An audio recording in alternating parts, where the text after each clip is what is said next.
Welcome. Thank you very much. Good morning. This is NGA East SHAC workshop number 1. So for a few minutes, I'm going to give you an overview of the program, and then Christine is going to come and she's going to elaborate about the rules of the workshop and SHAC process as related to NGA East and other details. So NGA East is next generation attenuation model for Central East North America, basically. The goal is to develop next generation ground motion prediction equations for stable continental regions. The sponsors of the project are NRC, EPRI, DOE, and USGS, that they bravely basically supported the project from day one, and they're still very supportive of the whole process of NGA East. How the project started, by the way, before I get into this, there are some handouts, the printout of my PowerPoint files, as well as Christine's PowerPoint files, as well as the agenda and the list of the people are outside, and Yolanda and team can give them to you. So how we started the project, basically in 2007 and 2008, we had invitational as well as public workshops. Basically, we listened to the earthquake community about the technical subject, about how we are going to arrange it and so on. And we compiled a list of technical topics and issues, and then through several, maybe 20 different iterations, basically then we finalized the list. One thing from day one was very clear from the whole community was that we wanted to develop a next generation attenuation model. We didn't want to use the existing attenuation model and start playing with the weights and so on. That was not really the goal of the project. The goal was to develop next generation ground motion prediction equation. Now, I'm going to show you a few slides about the project organization and the working groups and so on. There are many people involved. This is really one of the largest projects that we had, and I want to make sure that everyone knows who is doing what. So we have a project management team, we have a project manager, and then we have a joint management committee, JMC, consists of the representatives of the sponsors, Annie Kammerer from NRC, Mark Peterson from USGS, Larry Solomon from EPRI, and Steve Mcduffie from DOE. The concept of joint management committee has been working very well at least 13 years for various projects. Peace of mind to sponsors that they just don't give us money and then in 2, 3, 4 years we publish a bunch of papers. That's not really the goal. The goal is that they see what's going on, and any single sub-award to any researcher, regardless of amount, the JMC has to sign. If we get a proposal from researcher for X $1,000 with such and such a scope, after internal review and experts and so on, before getting it to the contract, JMC members unanimously have to approve it. If they have any concern, we go back all the way through various channels to working group and to the researcher. The JMC has to approve it. It's more contractual aspect of the project. Then we have SHAC guidelines process manager, Annie Kammerer from NRC. And then, as you may know, and in fact in a few minutes Larry is going to talk about, there is a sister project funded with the same funding agencies, and that is Central Eastern U.S. source characterization.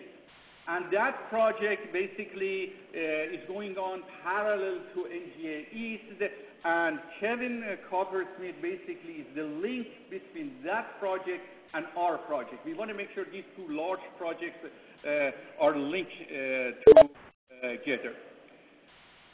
We have PPRP. I'm not going to read all the names. I'm going to read only the chairs of each working group and team and so on. We have PPRP, you see the names also printed out on the handout. Julian Balmer is the chair of PPRP. We have TI team, basically, with a few people. We may add more people to the team. Norma Abramson and Christine Goulet are co-chairs of the TI team. And then we have feedback hazard analysts that Robin McGar and Gabe Toro are part of that team. Once we have something and we want to analyze the sensitivity and running and so on, they are going to help the project. The project has 7 working groups. Many, many people are involved.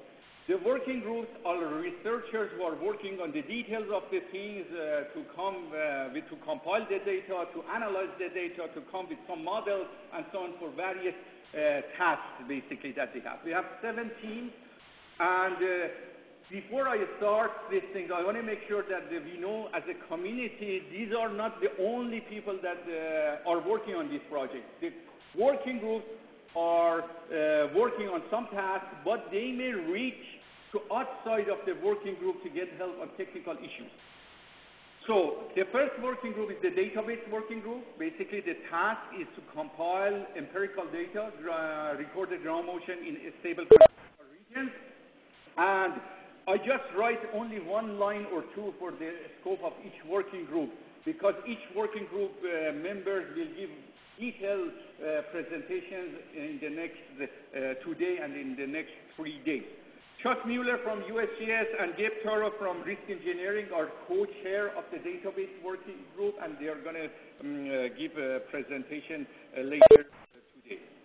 The second working group is geotechnical engineering working group. Basically, their task is to come up with linear and nonlinear site response and reference rock condition and lots of other things that Youssef Hashash is going to talk about later. The chair of that working group is Professor Youssef Hashash from University of Illinois at Urbana-Champaign. We have a task working group also that basically they have lots of tasks to investigate and analyze the issue of geometrical spreading, 1 over power of something. They are going to get into that issue, Q and other topics. Martin Chapman from Virginia Tech is in charge of that working group. Simulation working group basically is a very important working group, especially for stable continental regions. We don't have enough empirical data. We have to heavily rely on simulation. The goal is to generate validated simulated ground motion that are being used for various researchers, including GMPE developers. Ralph at UC Santa Barbara accepted to be the chair of that working group with several members and outside people also helping the working group. It's one of the most important working groups in the project because we are going to rely on the simulation. We have a vertical ground motion working group. It's a specialized working group we developed recently in the last several months. And the reason is that it's specialized and it's also linked to NGA West 2 project. We have a very large project outside NGA East under peer umbrella is NGA West 2, basically empirical data. And we are going to take advantage of that research project for this project as well. The goal is that to develop V over H, vertical to horizontal response spectral ratio from west and east and compare and use it for the east. Sanaz Rezaian, who is a postdoc at Berkeley, and soon she's going to join USGS, is the chair of that working group. Sigma working group. Again, after lots of iterations and internal discussions, we decided to basically develop a specialized working group to take care of the uncertainty for ground motion prediction equations. Linda Al-Atiq is the chair of that working group with several people in that working group. And Linda later, I think on Thursday, is going to give a presentation about the Sigma working group. Then we are going to have finally GMPV ground motion prediction equation developers working group. We don't have it yet. We are going to initiate and form that group through RFP process. We haven't done that. We will do it in near future. Basically, the goal is to develop next generation GMPs for Central Eastern North America for magnitude 4 to 8 and distance of 0 to 1,000 kilometers. Their task will be developing GMPs for 5% damp, median horizontal response spectra on hard rock, because there are other working groups that they're going to take care of the standard deviation, they're going to take care of the site response, they're going to take care of the vertical ground motion. So these groups are really specialized on their task.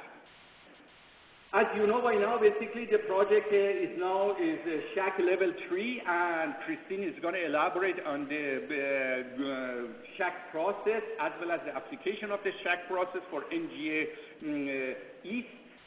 Basically, this is consistent with the other projects funded by NRC, EPRI, and DOE, and other projects.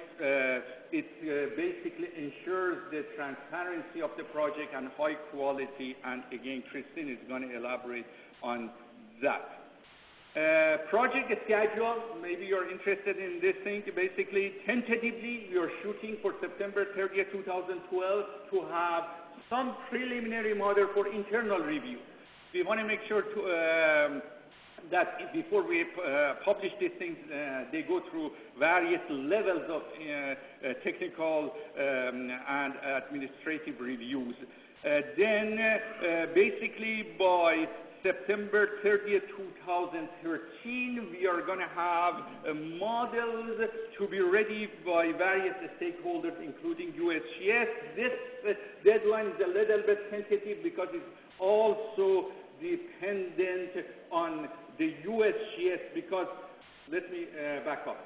Obviously, USGS is one of the sponsors, co-sponsors of the project, and they like to use the results of this project for USGS National Hazard Map. Although NRC, DOE, and EPRI are mainly concerned about the nuclear facilities and so on, USGS also wants to take advantage of this project for national map. Depending on their schedule, with respect to ASCE 7 and Building Site Safety Committee, that date maybe we are going to change it.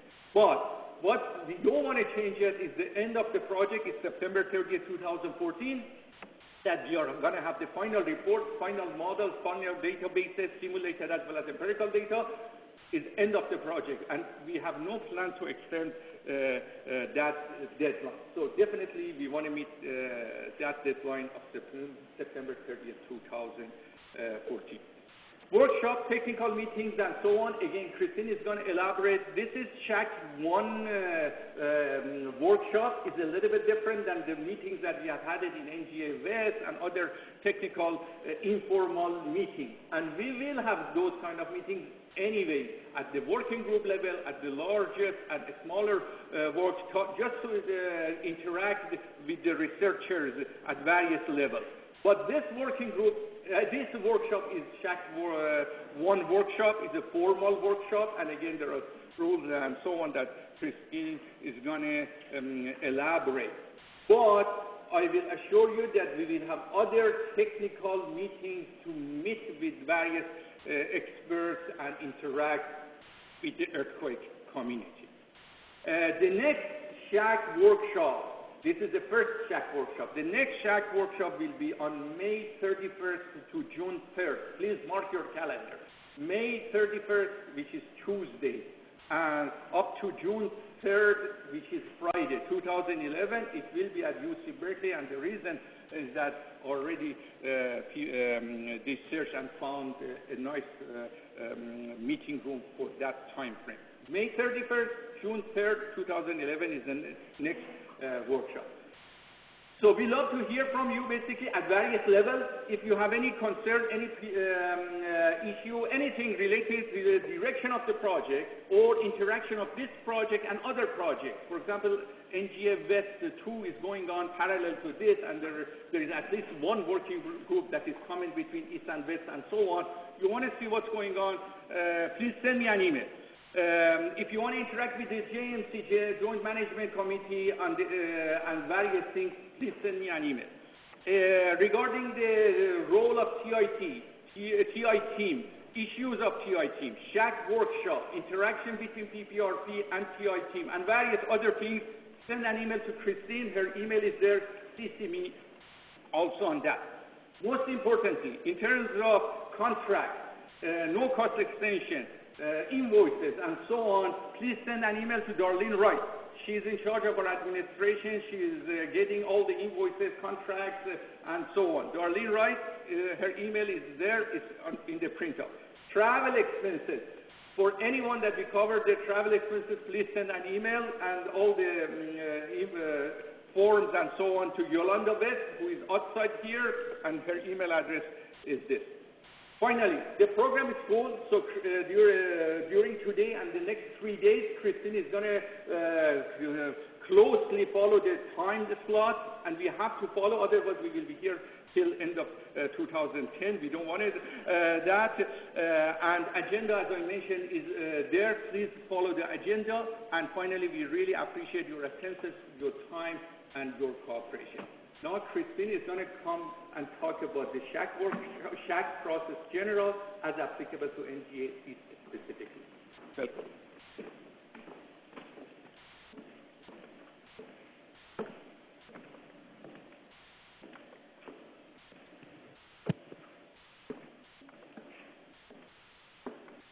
So what I'm going to do today is go over the SHAC process a little bit, and please bear with me. I know a lot of you are familiar with the process, so I try to streamline this down to just a few key issues that are going to be important for everyone who is participating or being here in the workshop to understand how this is going to work.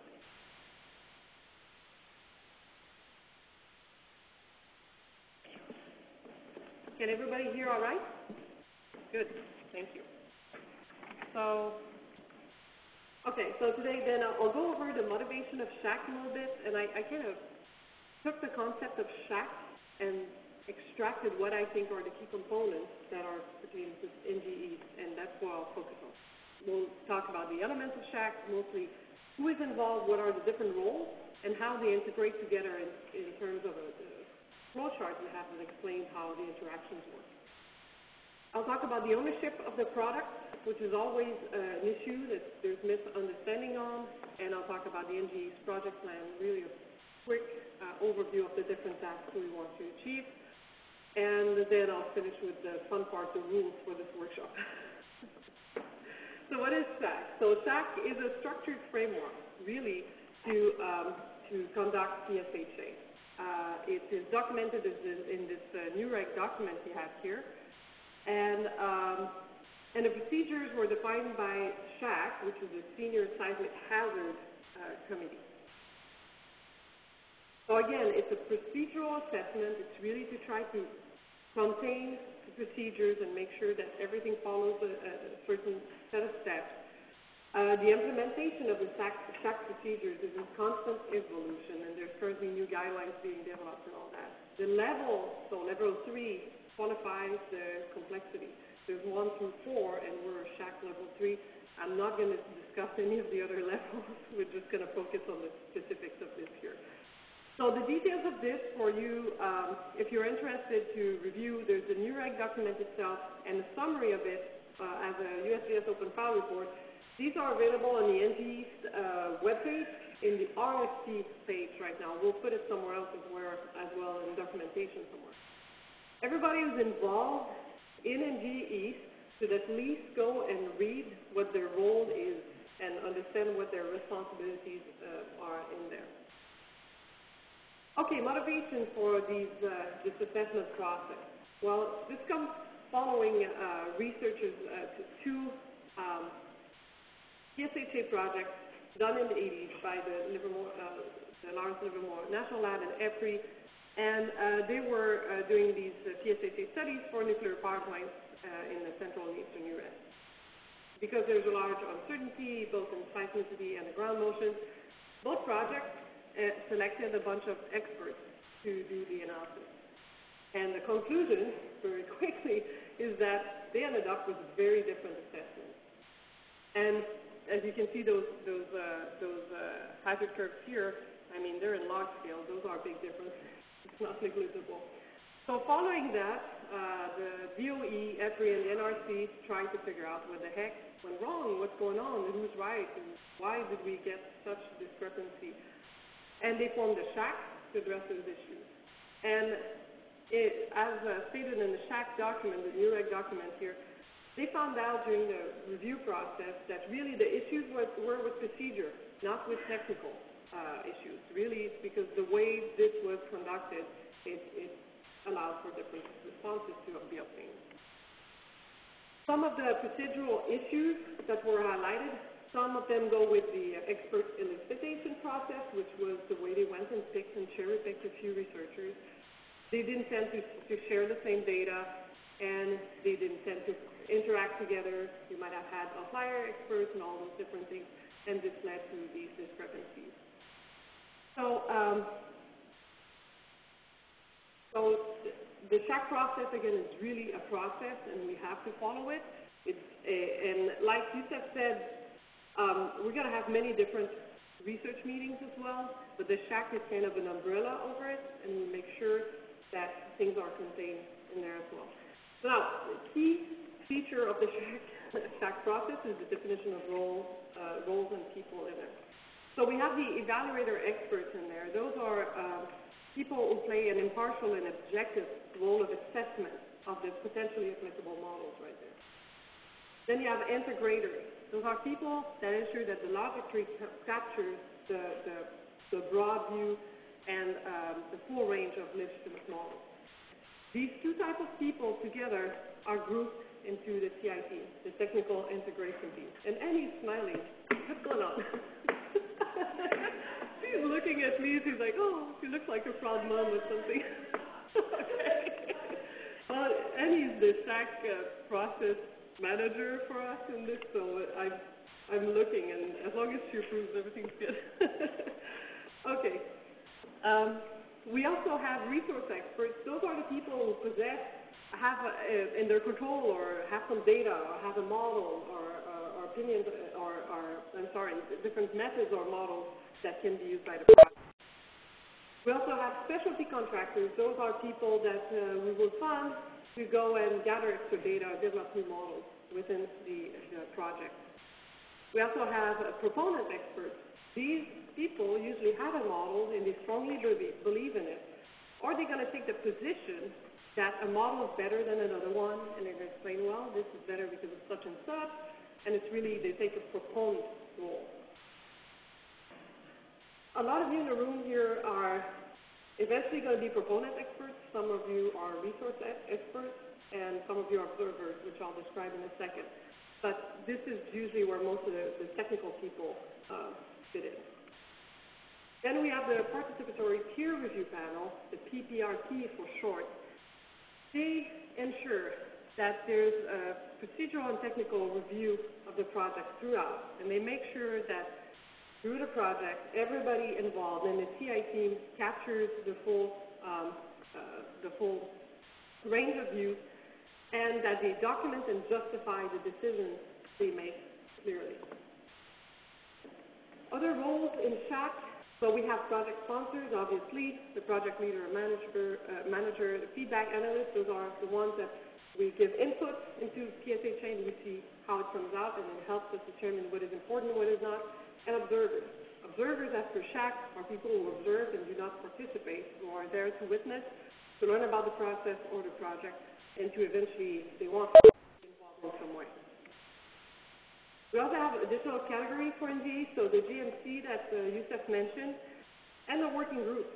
And the working groups are not, so they're a group of experts, but it's not all inclusive. So there are other experts that can interact with the working group. But these have been selected to take the lead on resolving some issues. We also have a Central Eastern U.S.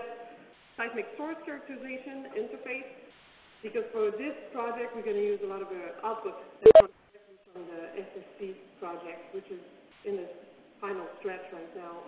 It's a SSHAC Level 3 project as well. And finally, we have Annie doing the SSHAC Guidelines Process Manager. Okay, so then now the key. What are we trying to do with this SSHAC process? I'll read this. Regardless of the scale of the PSHA study, the goal remains the same, to represent the center, the body, and the range of technical interpretations that the larger informed technical community would have if they were to conduct the study. So that's in a nutshell what SHAC is. Let's look at that some more because the concept of center, body, and range and informed technical community are key to the SHAC process. Obviously, the goal of having this was to deal with many of the expert elucidation issues that I briefly mentioned earlier. And the net effect of this framework is try to focus on knowledge and acquiring data and quantifying variability and quantifying uncertainty. Okay, so the center, body, and range. We should really think it's first the center, then the body, then the range. And what the heck does that mean? So the center is our best estimate of a parameter or a model. It's what we think is the best. If we ask the question with the best answer, that's it. It could be a mean or a median in terms of concepts makes more sense to us. The best model might not be available, and it's developed through the project, and that's what we're doing. The body tells us about the distribution of uncertainty around this best estimate. And in a nutshell, it's kind of the shape of the distribution. What does it look like? You know, what does it look like? And that's really the body itself. And then the range is really the consideration of what is the acceptable limit of alternate models we're going to consider. And that could be seen as the end of the tail. So again, the first goal is really the center, and then we expand and try to get a better assessment. Now, the informed technical community, that's a difficult concept. So the ITC does not actually exist, okay? It doesn't. It does not represent the entire scientific community. So it does not represent, in the end, a consensus decision on the technical part. So I'll read here what the new wording for that that's coming up in the new SHAC implementation guidelines. The concept of the ITC can be interpreted as the range of legitimate and defensible technical interpretations of the available data resulting from full exposure to the entire region-specific database and participation in interactive process of technical review and challenge. So that's what it is. The informed technical community is that basically you take a group of experts and you give them the same data and they go through the same kind of discussion and review. They should end up with about the same answer. That's what we're after. Not concerning every single, or not including all the single different points of view. The ITC is represented by the TI team. And in the end, the TI team, their data, their methodologies, their models, the decisions, this is reviewed throughout the project. And that ensures that we cover that broad range of alternatives. And again, provided that the TI team members are going to be impartial and objective as they should be, switching that group, and replacing it with another group should not lead to significant differences in the habits. That's really what this means. So the fundamental objective of the SHAC process is to capture all the variability and uncertainty. And so the aleatory variability, that's what we call randomness, and it's characterized by distribution. And by definition, it can be fully integrated into the hazard interval, into PSHA. And of course, it can be reduced if we collect more data. We have a better assessment of this variability. And there's a typo here, variability. That's good. Pretty much how I say it. And then we have epistemic uncertainty that's due to the lack of knowledge or model uncertainty. And this requires expert judgment. And that's taken into account using the logic trees and having the different branches representing different models. And it's handled by logic trees to finally be integrated in the PSHA. Okay, so the key features of the SHAC process is that we are trying to do a comprehensive data collection and expose all participants to the complete data set and all available models. We have clearly defined roles for all participants. We have structured interactions among participants, including technical challenge of positions and formal workshops. The explicit objective is not to capture just the views of the participants, but ultimately the range of views that would be represented by the broader technical community. And finally, there's rigorous peer review of the entire process and thorough documentation. Now I want to review the responsibilities of two teams because they help explain how the ownership of the product are defined. So the TI team responsibility, the TI team really plays a role of evaluation where they're going to consider all of the data, models, and methods that pertain to ground motion characterization as input to hazard analysis. They also play the role of integrator, and that's the final model building. So that's that logic tree we talked about before. So it's deciding which model will go on that logic tree, what are the weights, justifying that very clearly, developing models as needed to make sure that we capture the epistemic uncertainty. And one key tool for the TI team is going to be to use hazard feedback. So by using different alternative inputs and see how it affects the hazard, because what we really want to do is capture what matters. The PTRP, their role is to review. They're participatory, they're part of the process all the time. It's not because they participate in discussions, but they're throughout the project, they follow what is going on, and they review both the technical issues and the process of the project. And they are the ones ultimately that make sure that everybody and the TI team has included and trying to capture the CBR of the IPC. So I put a few more things that flush this out in more details in the slides you have here, but it's just for you to read. Okay, so the SHAC process. So if we have a time that starts somewhere at the top and goes down, we can see the first thing is that the TI team and the PTRP are there all the way through.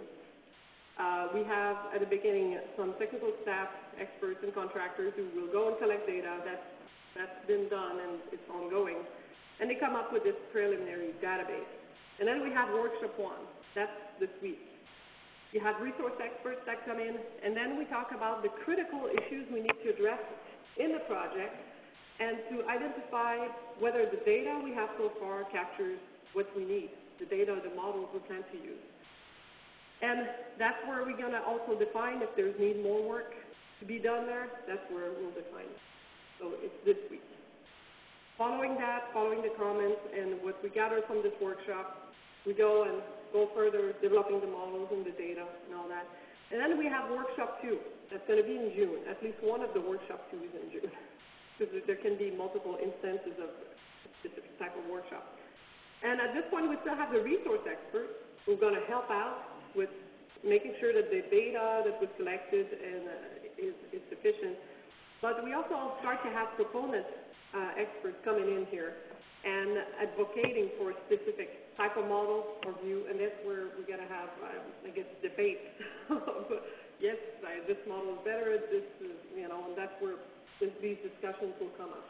Again, it's a formal SHAC workshop, and we're going to have other meetings in between to flush this out. This leads to a final database, and then we should have by then preliminary force characterization that comes directly from the CEUS SSD, but the ground motion models.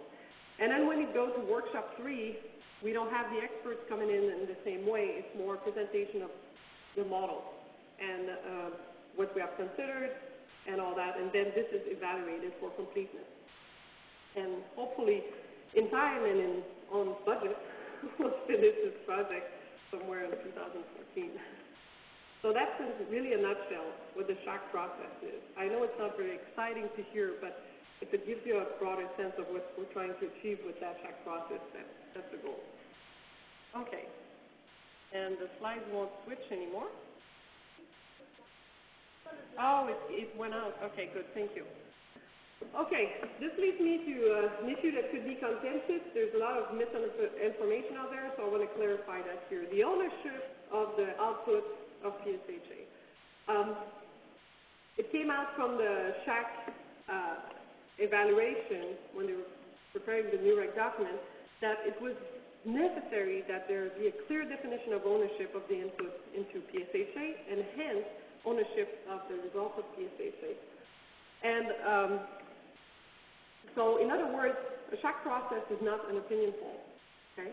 SHAC is not seismic hazard assessment through democracy, but really a structured process that obliges the assessor of the hazard to consider all legitimate interpretations and all defensible models. Consider it does not mean that it's included. It means you consider it, and if you reject it, you better be able to justify it. But if you use it with a certain weight, then you also have to justify it. But it's been considered. Okay, so the ownership. The results and deliverables ultimately are owned by the sponsors. This makes sense. They pay for it, and without them, we couldn't do that work. The resource and proponent experts and the contractors have intellectual ownership of their data and models, including assumptions, caveats, limitations. They can publish it as their own. Nobody's taken that away from anyone. Okay? On the other hand, the TI team has intellectual ownership of the hazard product. They're also the ones who are going to be responsible to defend the final logic tree, the weights, and how it was used, so it only makes sense if somebody is responsible. You always have more accountability when somebody is responsible. And so the experts and the contractors do not share that ownership. And we're just talking about the final model, not all the different models that build it up, okay? And they have no say whether it's right or not. We go and we do the best we can with it, but they have participated in some way, but they don't own the final hazard model.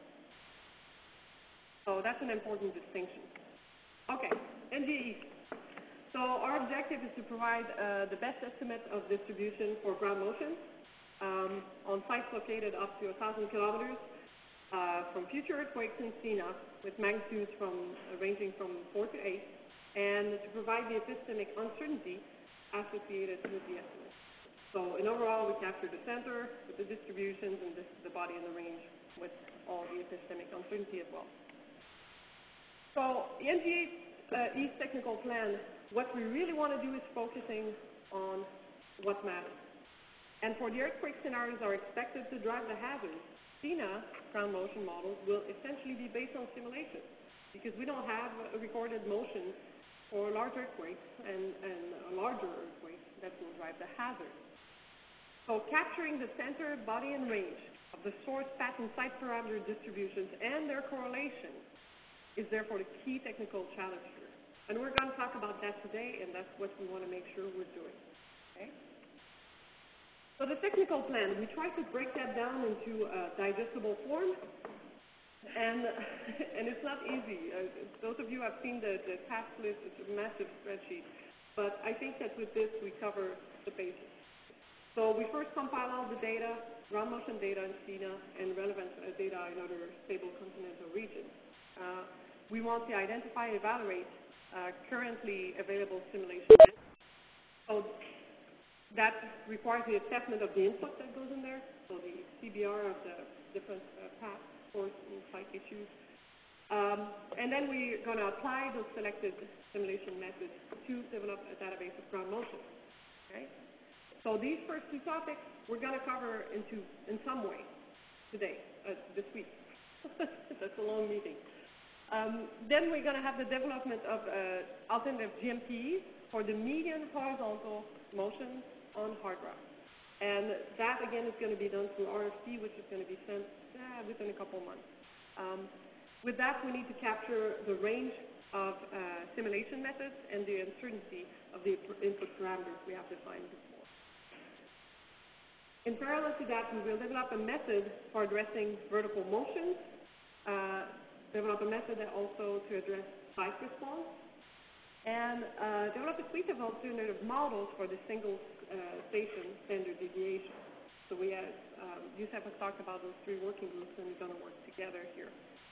Then we're going to develop the weight on the logic tree for the alternative median GMPs and the standard deviation. That's when we'll end up with the sigma mu and the sigma sigma, the dispersion on those two things, as most of you are familiar with. And of course, we have a major task, which is documentation throughout the project of decisions, activities, outcomes, and all. Okay, so this week we have the first SHAC workshop. So it's mandatory for a SHAC 3 process, and it's entitled Critical Issues for PSHA and Data Needs. And the objectives are very clear, and that's what we're going to stick to this week. And Norm and I will try to make sure we focus on these things. We want to identify the critical issues for PSHA. Some of those are the interactions between the groups. I mean, honestly, if this project was done the way it should be, it would be sequential and probably would last 20 years. But we all run in parallel, and we need to interface.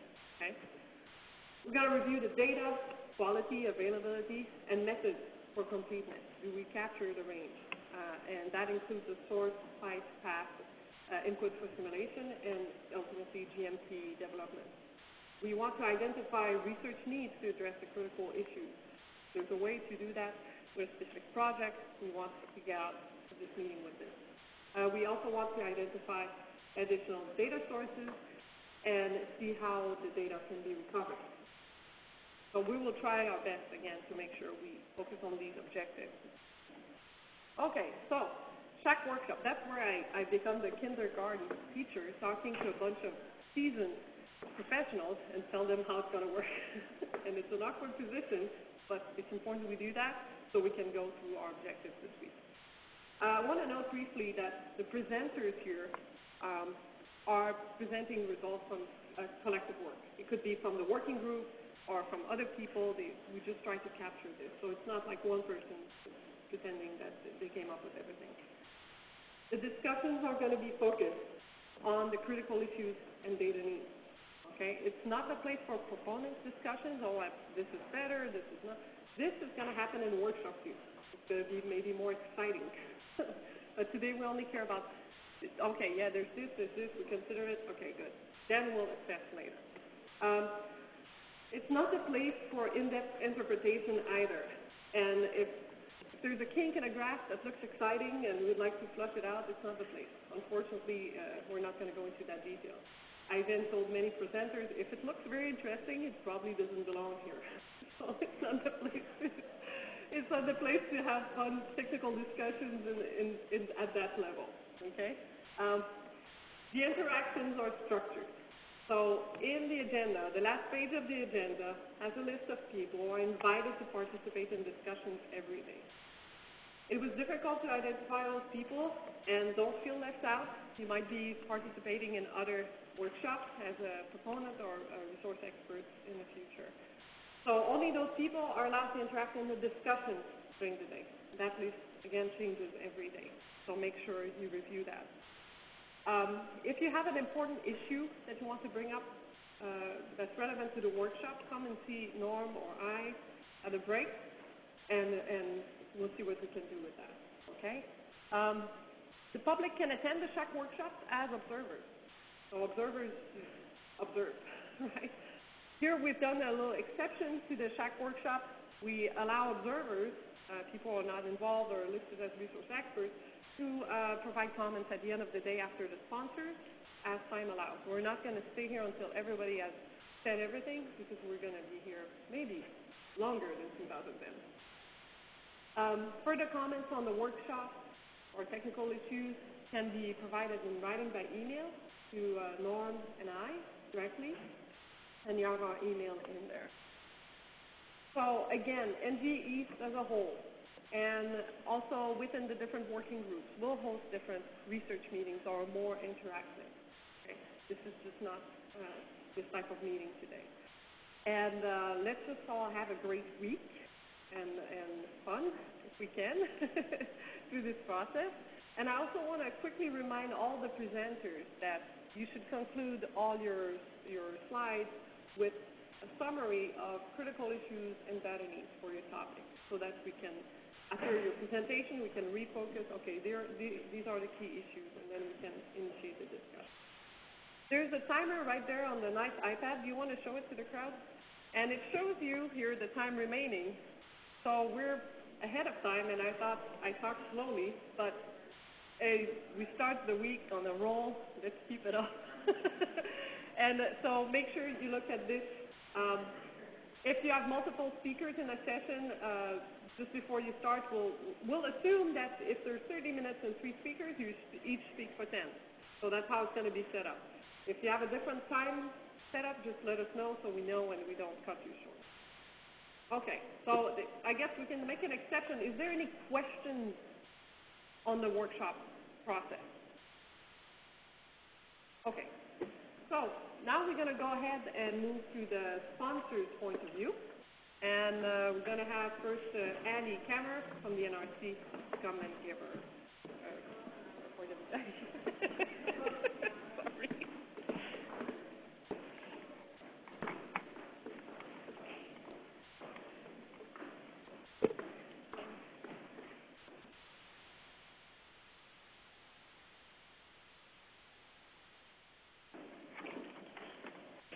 I can't move them now? All right. Okay. Great. Say hi, everybody. Thanks very much for coming and for participating in the workshop. Christine, that's why I was standing over there smiling, because I was not giving the talk on the SHAC guidelines this time, which is great, and also because I was thinking how lucky we are to really have this project moving into full swing now after, gosh, Yusuf, what, 2.5 years of development, and how lucky we have to have a great CI team now. Moving forward, we have a fantastic PPRP with a lot of international participation, which we really appreciate that broader perspective. We have, some fantastic working groups with a lot of technical expertise, and of course, great management. Can't hear me. Is that better? Okay. And just to reiterate what Christine said, please, I'd like to remind everyone as the SHAC Guidelines Process Manager to remind you to please stick with the rules that she spelled out, to limit discussions to data and technical critical needs and not interpretation, because that's workshop too. That would really help us to keep everything on track. So as this talk, I'm here as the NRC JMC committee member. This project for us, as part of our broader perspective, is part of 3 projects that we really think of as a set to bring hazard analysis for Central and Eastern North America to the cutting edge. There was some mention, you'll hear more about the Central and Eastern U.S. Seismic Source Characterization Project for nuclear facilities, which is towards the end of the project. We're already in looking at the final model development for that. Of course, this project, and also you heard mention of SHAC implementation guidelines, another new reg which is meant to support providing more detailed guidance on how to undertake a SHAC process, and we hope to have that out by next year. In terms of the NRC needs that led to NGAE, okay, I just disconnected everyone. Or within the project, we need consistency with the Central and Eastern U.S. project, the SSC project, use of the SHAC framework, which is a framework that we require for areas like PSHA and similar other areas that require a lot of technical assessment. We need a strong and clear technical basis for the new GMPEs, and I think that that's really consistent with the SHAC guidelines and leads to that outcome.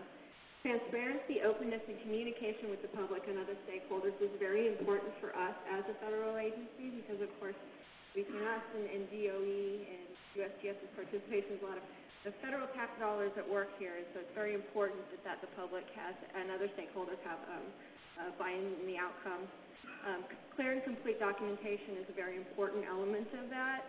It needs to describe the project goals, approaches, and participant rules, the activities that are undertaken, including their purposes and outcome, the complete technical basis of the project and the outcome, including what was used and what wasn't used. Christine mentioned that all of the viable technical alternative interpretations need to be considered. As she said, that doesn't mean they need to be included in the final model. However, if they are or aren't included, they need to be discussed in the documentation and justification provided for that. Uncertainties is critically important for the NRC. We actually have guidance within the agency that uncertainties are always considered.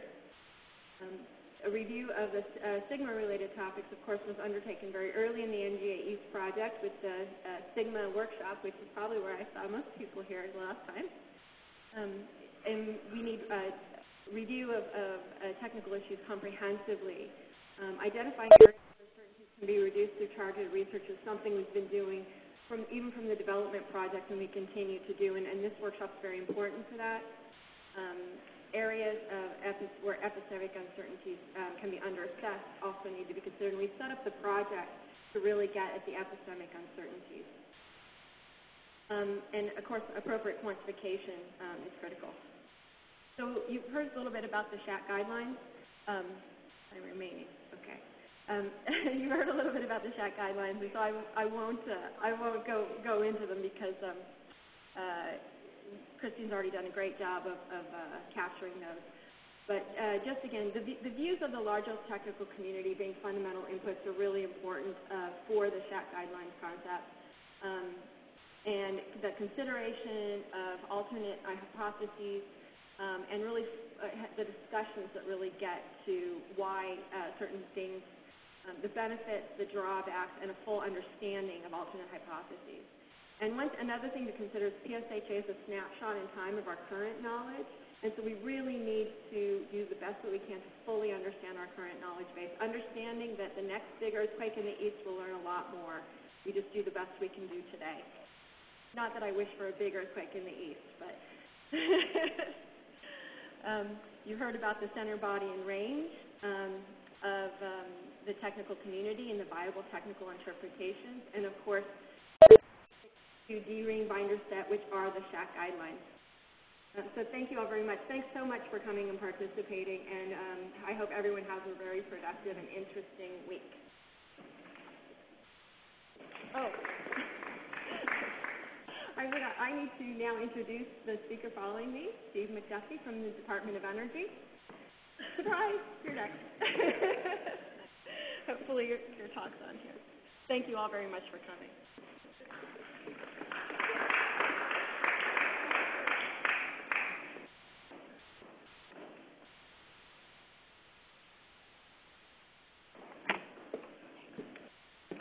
Thank you. I'm Steve Mcduffie. I work for the Chief of Nuclear Safety at the U.S. Department of Energy. Is it better?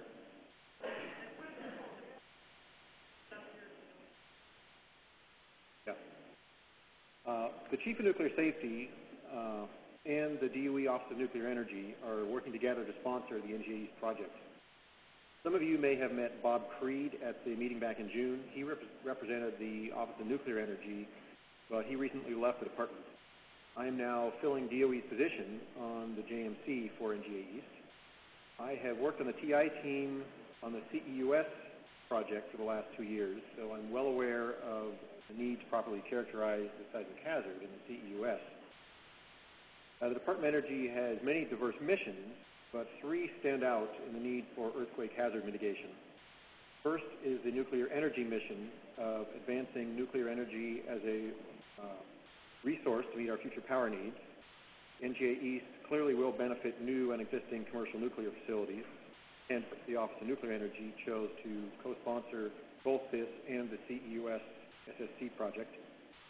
Second is the responsibility for cleaning up the legacy of Cold War weapons production at many sites across the U.S. The DOE Office of Environmental Management oversees this effort, and my office works most closely with that group. Third is the continued stewardship of the nuclear weapons stockpile, which is managed by the semi-autonomous National Nuclear Security Administration. Both EM, Environmental Management, and NNSA have facilities across the central and eastern U.S., as I show here, on a backdrop of the USGS 2008 National Seismic Hazard Map.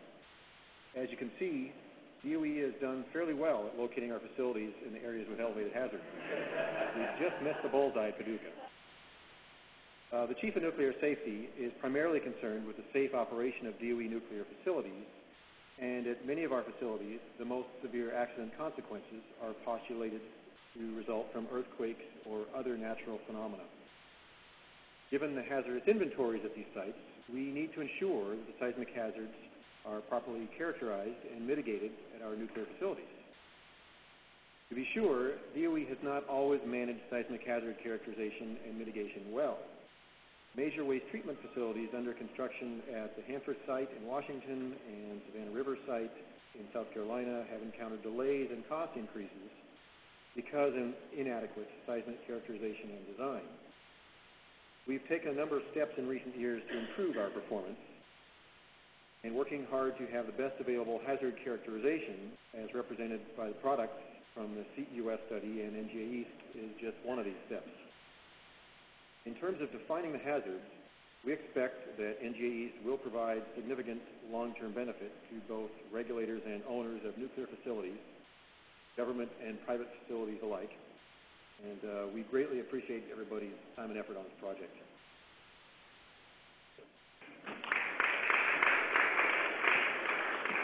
I don't know who's next. Larry Solomon.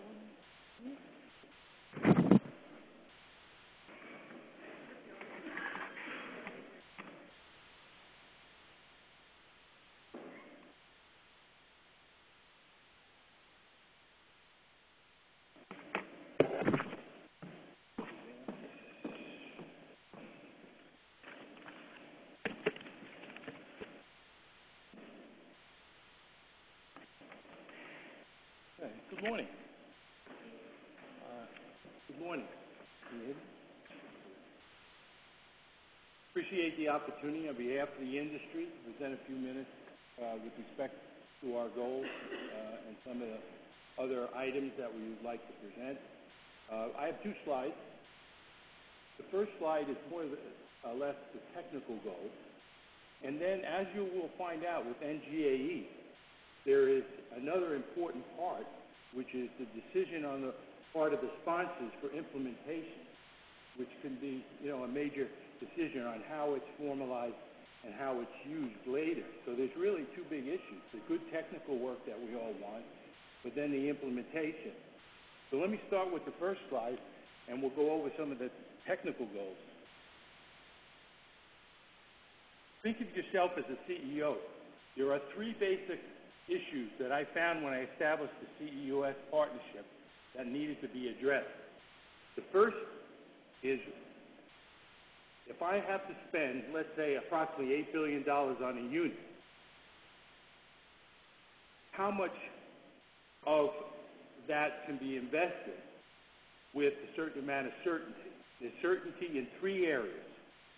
First, the decision to build, then the decision for a change during design, and then ultimately, once I'm done, as other applications come online, whether everything is stable and there's a longevity to it, that will allow it to be a good baseline for future applications. Now think of this.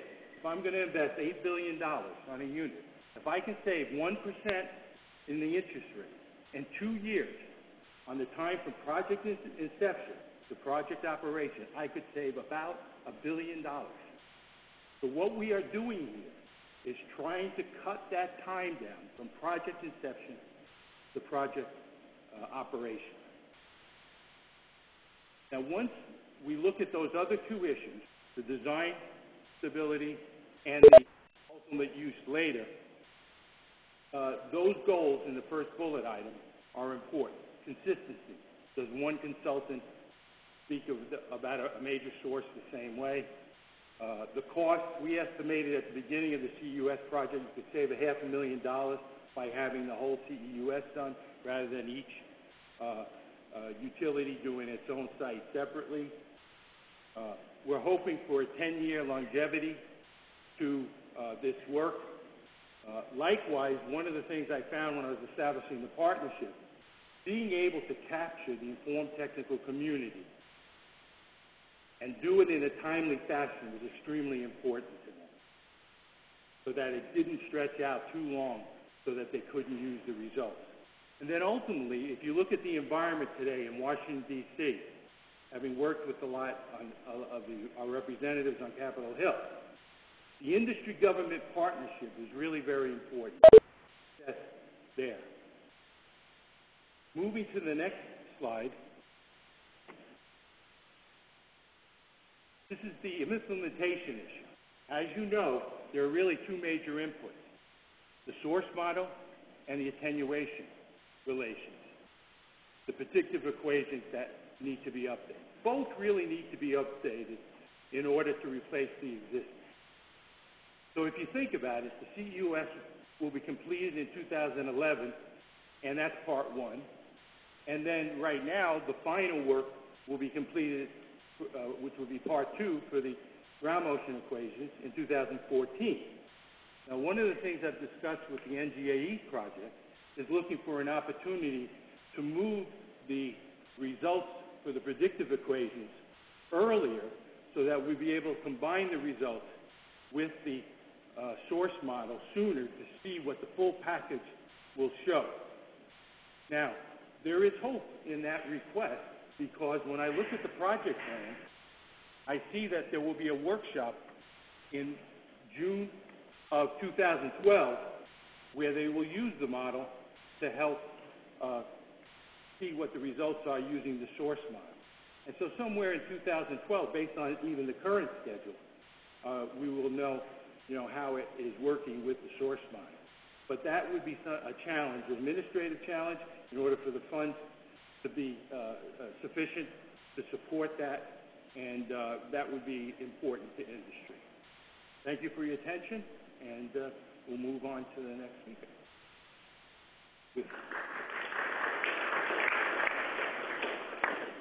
14 seconds to spare. Yeah. Yeah, it was 1 second to spare, and we finished a bit early. So we have time for discussions or questions right now regarding this broad brush stroke of the project. Anybody has any comments or? Okay, so I guess we can just take an early break unless somebody else has to bring up an issue. Yes, so, yeah, we cannot move the lunchtime though, because they're putting it, but let's just take the break now, and there's a potential that there's going to be much more discussions after Norm starts, because that's where all the meat and the juice is. So let's just take, we have a half-hour break, right? 15 minutes, 15 minutes. Yeah, let's come back at 10:30, so we have like 20 minutes of a nice break to enjoy coffee and pastries.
The conference has been unmuted.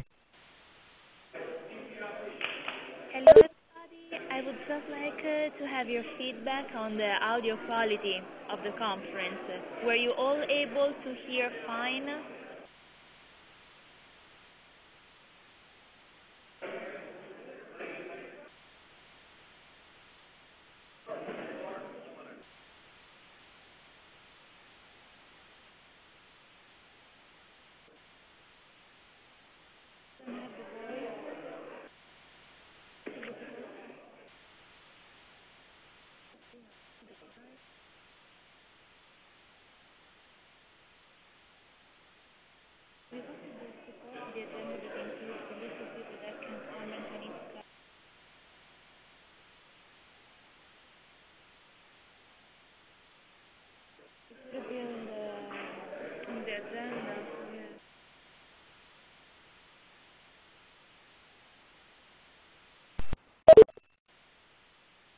Hello, everybody.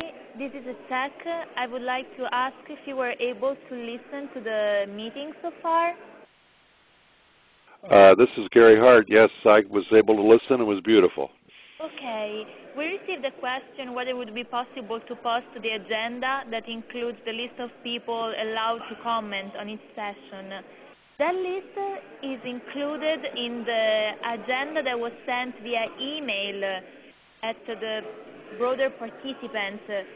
Did you guys receive anything like that?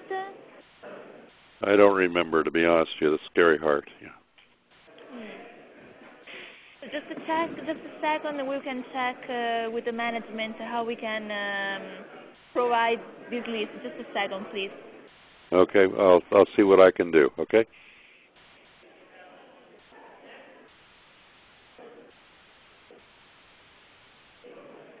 Thank you. Bye-bye.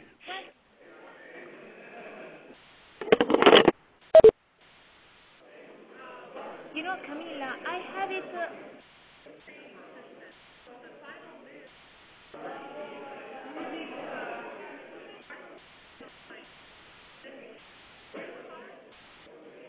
If I can put it as where is it?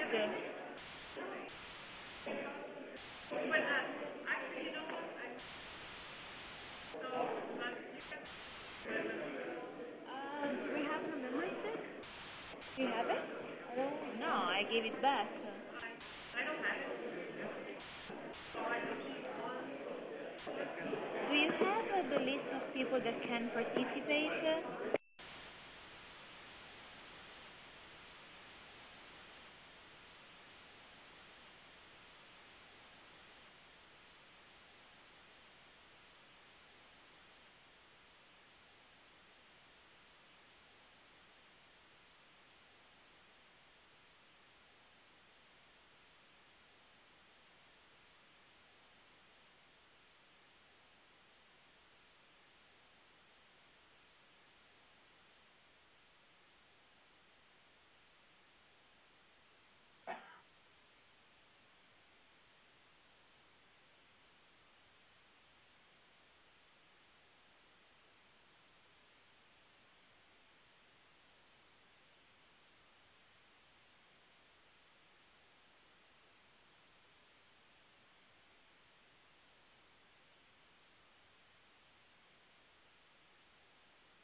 speak into the mic. Yeah, thank you so much. It is too short. But I'll talk loudly either way, okay?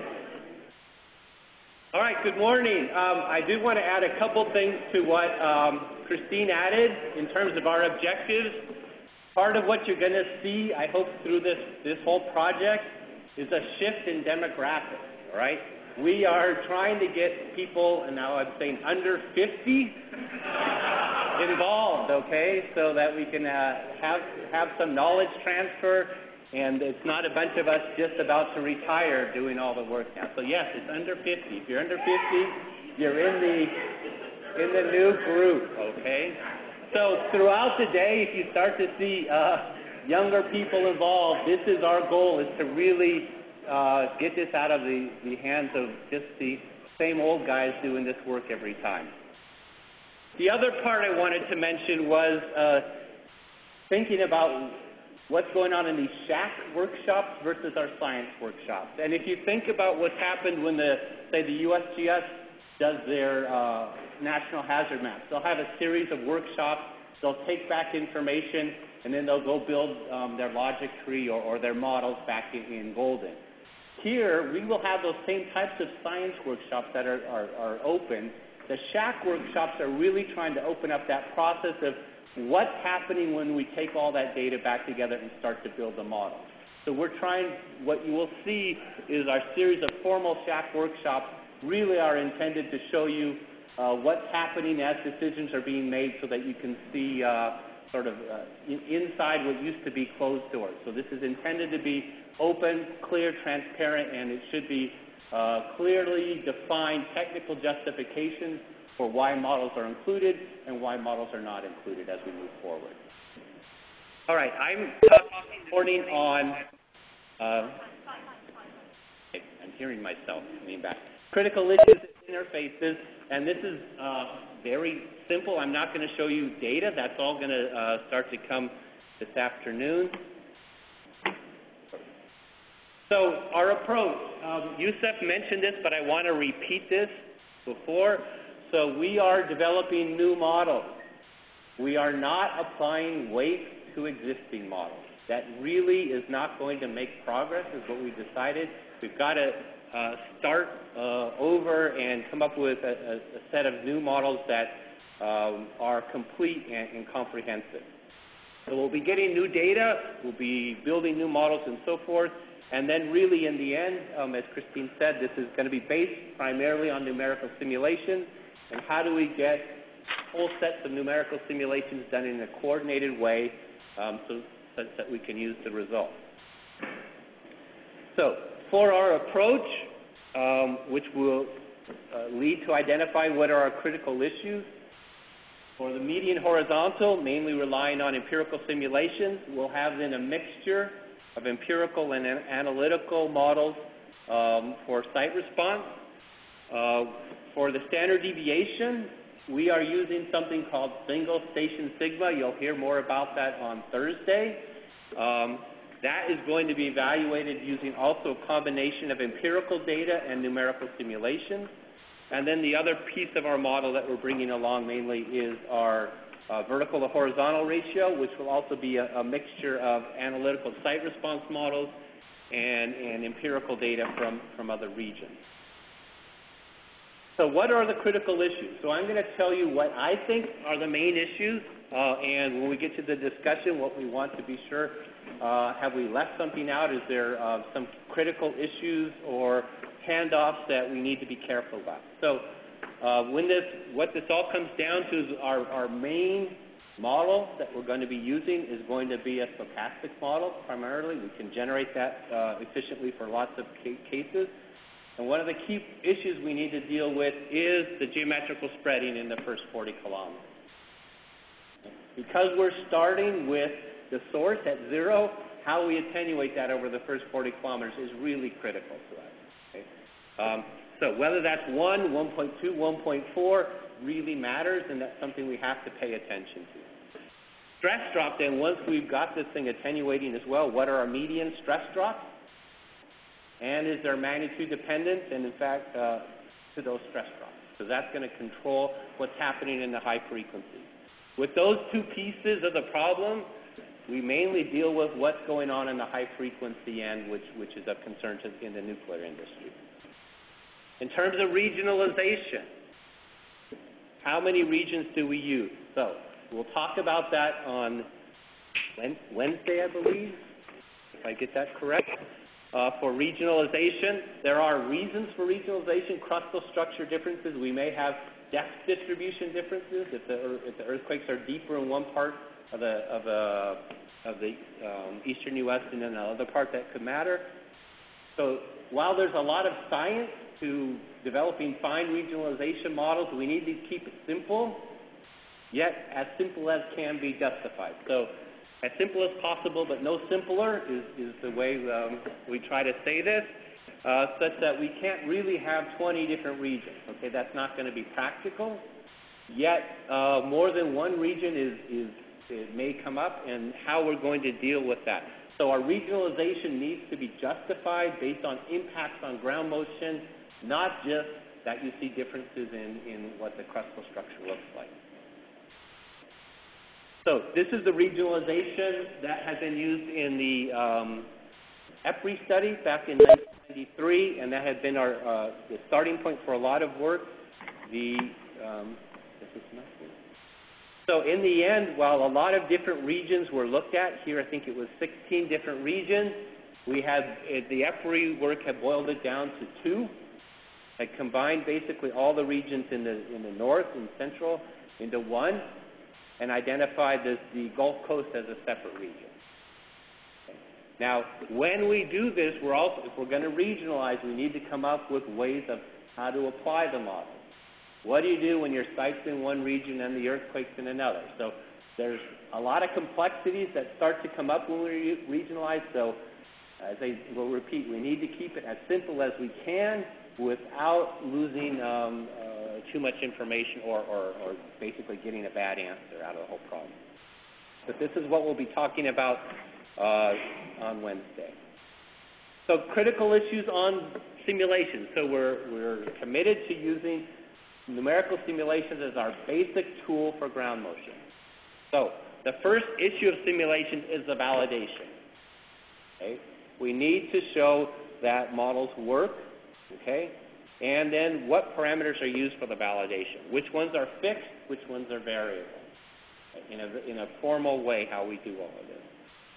In simulation, the key here for engineering applications, which is what this is, we need a quantitative estimate of how well the model works. Okay? So for the seismologists that are used to saying it's a good fit, okay, that's not enough. We have to say how good of a fit is it. And then the whole question is measuring that fit, and what are we measuring? Right now, we've been doing our validations on how well your model predicts elastic response spectral values. But we may be looking at some other parameters, so identifying potentially other parameters that we want to use. Okay? So we measure it by looking at how well does our model fit past earthquakes. And so this leads us to a validation exercise. Is the model fit on average, those data? Is it biased or unbiased? And how well does it fit? That is the variability. And we'll talk about modeling variabilities, our standard deviation of our model prediction when we optimize all the parameters that we allow. The other part, then when we get to simulations, is what are we going to do with these different methods? Right? So there's 4 methods that we are looking at for numerical simulations. Okay, so 2 stochastic models, a single corner and a double corner stochastic models. A hybrid model where we're essentially using a stochastic model to transport a model well constrained, say from the western U.S. to the east. And then finite fault numerical simulations, which is where most of the seismologists live and work in that part. We plan to have a suite of simulations done. I think as Youssef mentioned, we then are going to have RFPs to develop ground motion models, BMPEs, for each of the different methods. Okay, so I might have 4 kinds of ground motion models developed. And then within each one of those ground motion models, there could be a suite of alternatives because I could have different parameters input into the model. The question I think that we need to address in the end is, instead of having these different models, for example, I might have my finite fault models that I like for my magnitude 7 or 7.5 earthquakes in New Madrid, but what am I going to do to get that model to work over all magnitudes and distances? And the GMP developers have to deal with that. But a question that I'd like to think about for us is, instead, can we get one of these models that is flexible enough to capture the range of the others? And in particular, I think the most promising one would be the double corner stochastic model. Having the double corner model may have the flexibility to pick up what's in the finite fault simulations that we don't get in the single point or single corner model, yet it's still simple enough that we can use it in cranking out large numbers of runs. Okay? I don't know that's going to be the case, but in looking through this, part of what we want to think about is, can we find a way to capture a model such that we put in a range of parameters into that one, and it picks up the key features of all of the other methods as well. Sigma, okay, so things that matter in hazard is standard deviation. And those of you who have done hazard analysis knows you can control the answer with the standard deviation, particularly at the low probability level. So what we'll talk about is single station sigma. Linda's going to talk to you about this on Thursday. One, tell you what this is and why are we doing this, single station sigma. And the key issues we're going to face are magnitude and, in particular, distance dependent. So some of the early models have started to suggest that there's a distance-dependent standard deviation or dependence of the sigma with it increasing at short distance. That's a big deal for us. We're really going to be controlled in the end by moderate magnitudes at short distances for most of the high-frequency hazard, and sigma is going to be the controlling feature out of that. So that will be one of the key issues we're going to have to address. Then testing the models. In the end, after we've done all of this, we can do all the simulations. We can calibrate the simulations or geometrical spreading with observed small magnitude data, but do these models work? Okay, how do we test them? So either using intensity data or paleo-liquefaction data as some sort of a check. Really, the question is, how well can you constrain the ground motion from those kinds of data? And the use of those data are not to derive new models, but to check that our models, I'll say in a very weak sense, are not inconsistent with the data, right? So we just want to see that these data don't throw out our models. If we can throw them out, let's get rid of them, and we can choose models that are at least consistent with the broad range that should be coming out of either intensity or paleo-liquefaction data.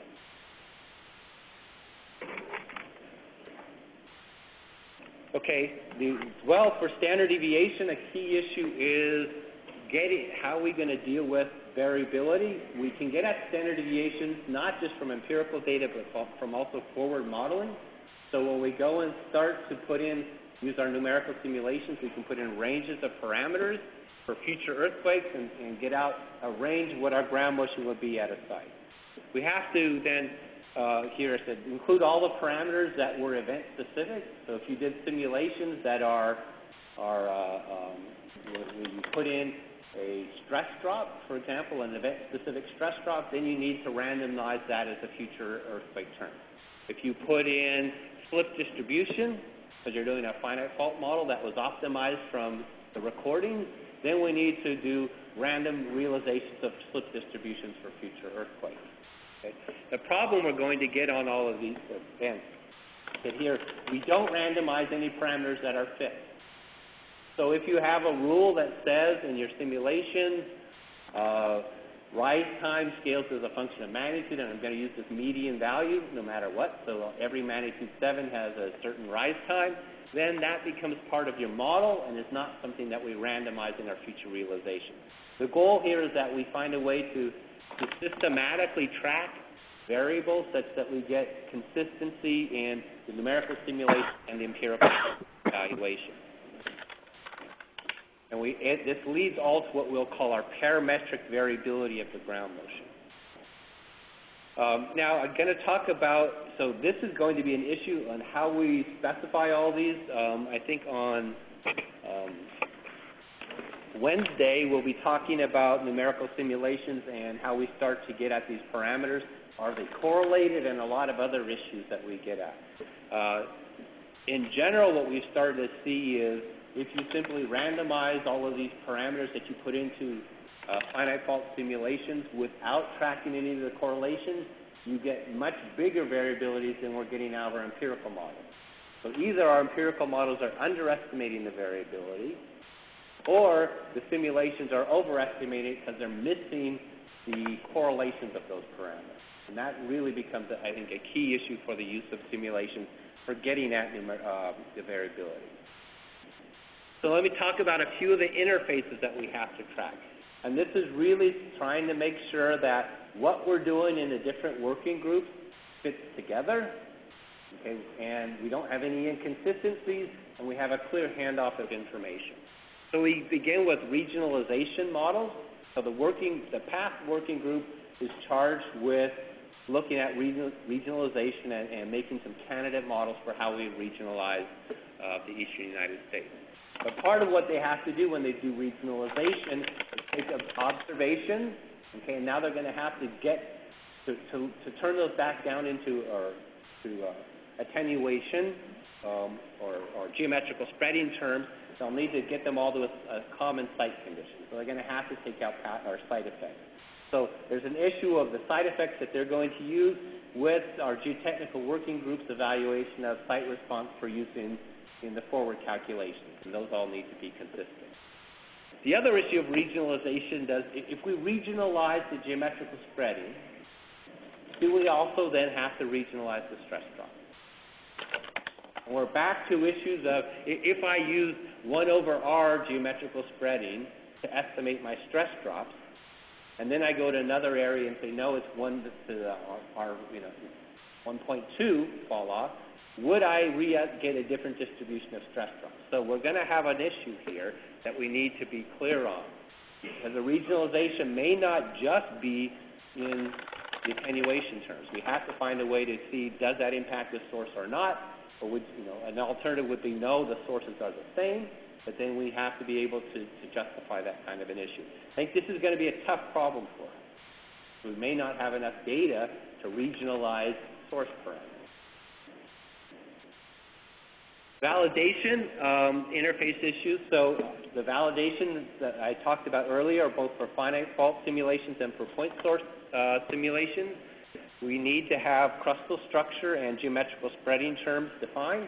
So the PATH group will be setting those, but they also need to be consistent with the way the numerical simulations are trying to do their calculations. So if they're using Green's functions, then they may need crustal structure set. Do they need a layered Q model, or do they need just a constant Q model, and so forth, on how that will fit together? Site condition is the same issue. When we start to do validations, we're going to have validations at particular locations, and we need to then take out the site response out of that. So again, the simulation group needs to know exactly how the geotechnical working group is characterizing site conditions where we have those kinds of or data for validation. If we simply, for example, will be validating both with Western U.S. and Eastern U.S. data, because the only way we can check our big earthquakes is with the West. Well, we can't simply take simple Niehertz factors to use in the West if we're going to not be using that kind of an approach in our forward simulation.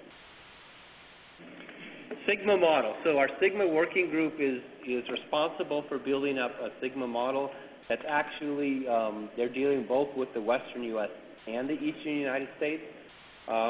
The way that they're going at this is we basically have an issue of is our Sigma models, are they generically applicable? Can I take standard deviations from the West and move them to the Eastern United States, or does something have to change? And they're looking at small magnitude data in both regions to try to make a comparison of the same thing. So we basically need to be looking at our database working group from the East, which has, and that working group is also collecting data from the West. and then our sigma working group together to make sure these things fit together and that our data sets are comparable. We're then going to be combining also, or looking at impacts from empirical data.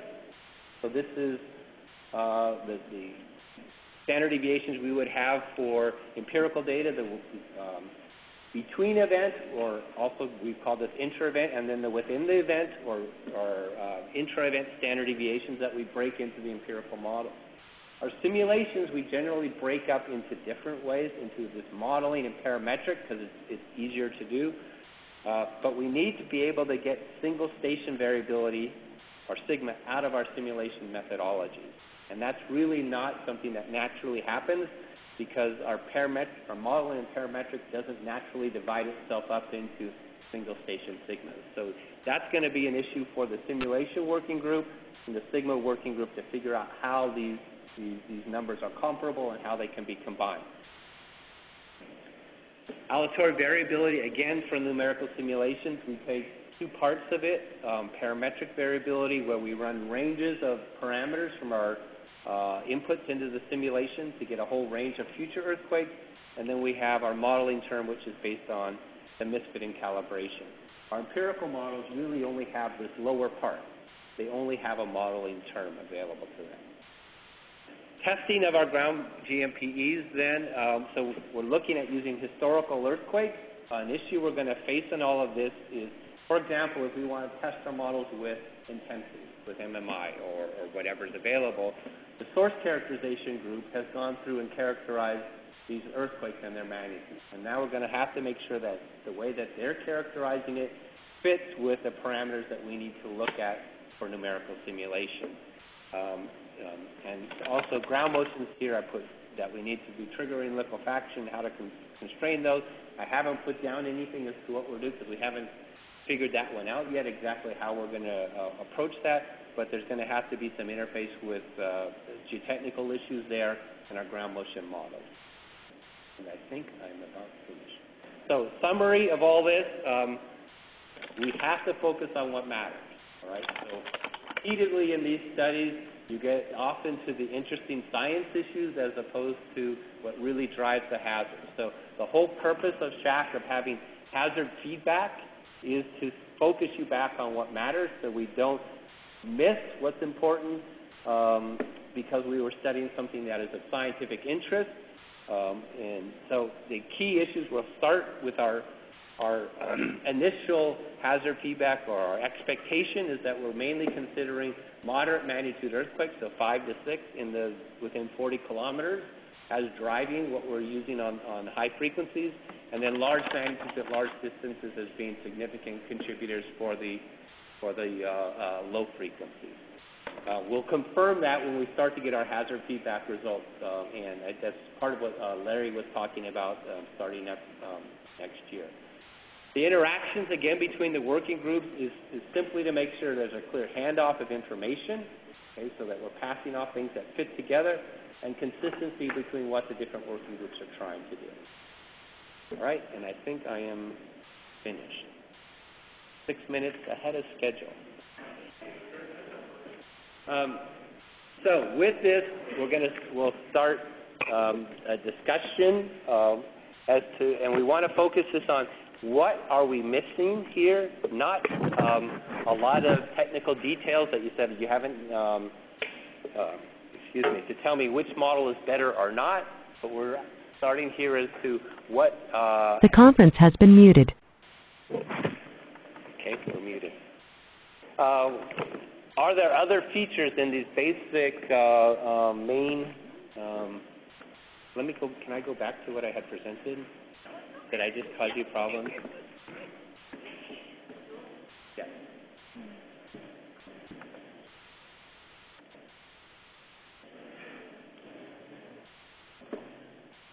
Oh, sure. So for the discussion, Christine just reminded me, all of the working group chairs were not included on our list of people that we want in the discussion, and they should have been on that list. So if I go back to, I can go backwards.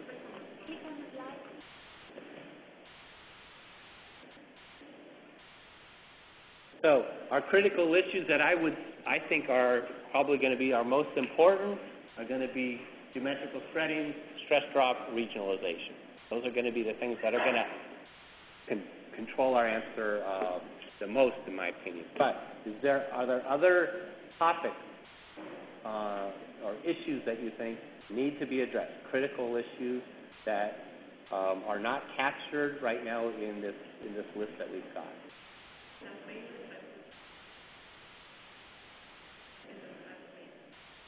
Okay, you need to speak up. So I would suggest on a main list, we include the definition of the input parameters for the solution. And the collation. I don't think we have an idea of how to solve. I put that in the Okay, so I can insert a slide here, right? Oh, it's Windows. I know. I'm lost. Right click. There's no such thing.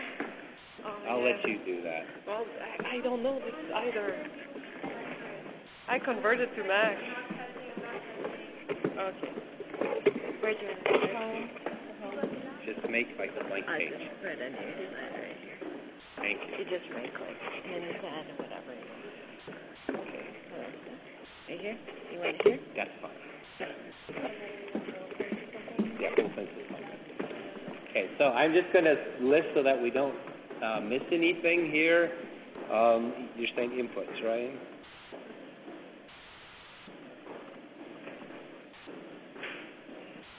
Okay. But before you start, how are we going to have the people on the phone hear any of the discussion? Yes, on the body tag and walk to the podium. Or you can repeat it. I think you better walk up here. So otherwise they won't be able to hear. Yeah. There's a paper by Dave Bohr and others, including myself, published just recently in the BSSA that deals with this issue of impacts of path, both the crustal Q attenuation as well as the geometrical attenuation in close on stress drops. If you're trying to invert from real data, and most of this data in the east is at distance, it's not just the close-in geometrical spreading that's going to affect the stress drop. In fact, it shows that the Q model that you have, and whether you include the MOHO bounce and don't and that sort of thing, has a huge effect on stress drop as well. So I think that's a good starting point, and I think you probably should add the Q model as well to your list. Okay, so this is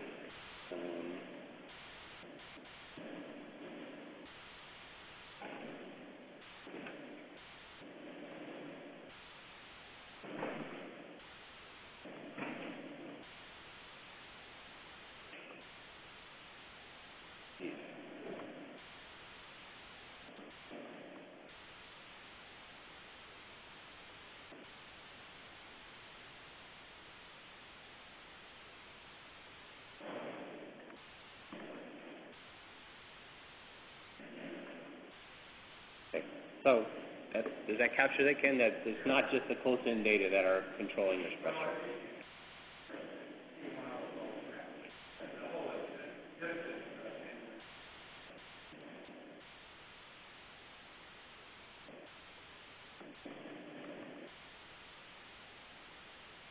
Okay. Other comments? Norm, I had no problem with priorities.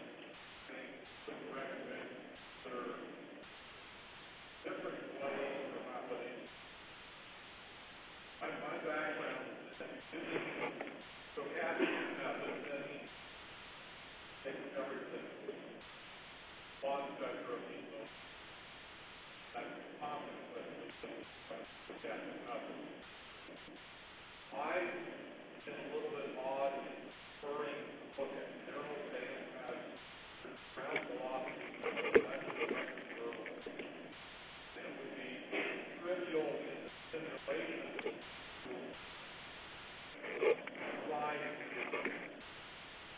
model by comparing those direct observables.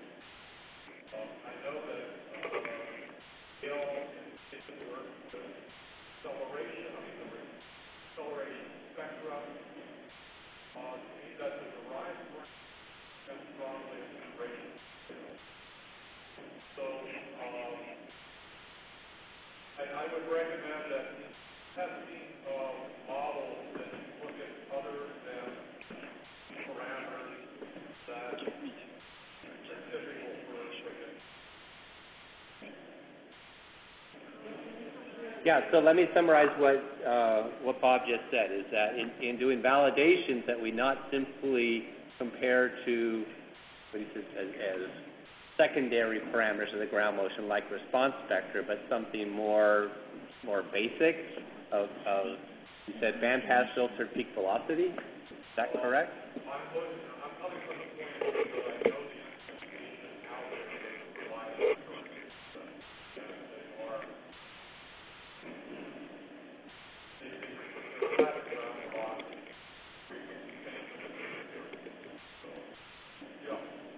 So to address limitations of instrumentation, that ground velocity over a certain frequency band is more reliable. Is that a way that you're getting at? I'm not quite sure if you're saying our derived response. I would never go response vector if it's the pointer to stay away from that. Okay. Because it's less part of movement. So part of our issue, I think Bob is saying, something that is more directly observable as opposed to calculated is preferred.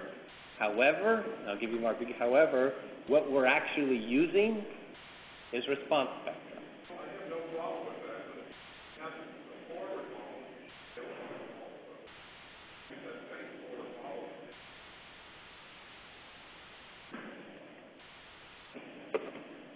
Okay, so the question is it impossible for to simultaneously zero bandpass over ground velocity?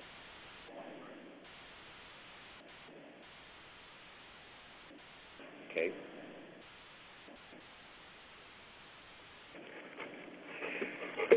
How come there's not like an indent? Shift tab and goes backwards? All right. So options here or issues are, you know,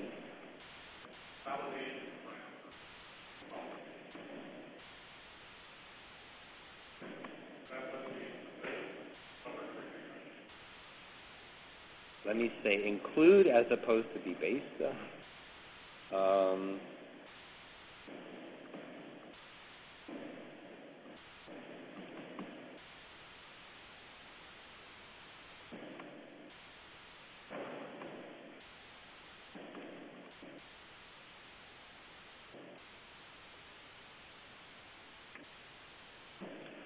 So one question would be, if I had a model that properly predicted response spectra, but didn't properly predict peak velocity, is that a good model?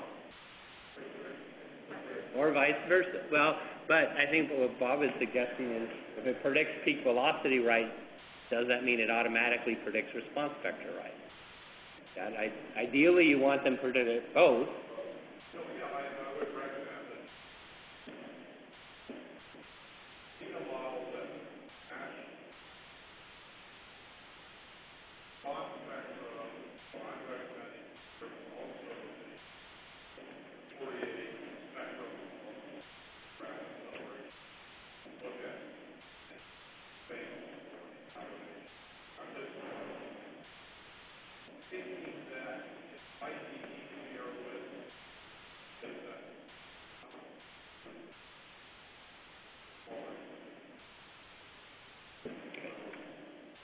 So an advantage you think is the... Basically, it's another thing that's figured in there in your metric testing model would include this into the next model testing model. Okay? There'll be pictures that when Gabriel talks about this particular which is really what I'm talking about. Okay.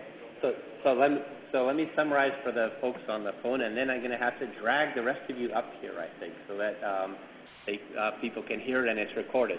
So what Bob is suggesting here is that we use other parameters in addition to response spectra, and it may be easier actually to use these parameters for the data sets that are available, because if we don't have broad-banded signals, we may not get the right response spectrum calculated out of the equation.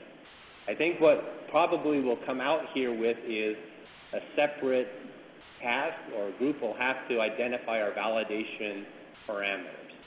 And one idea then is dealing with things other than response spectra, than elastic response spectra, even though that's going to be our primary predictive use of the model. Does that capture what you're saying? That just is captured.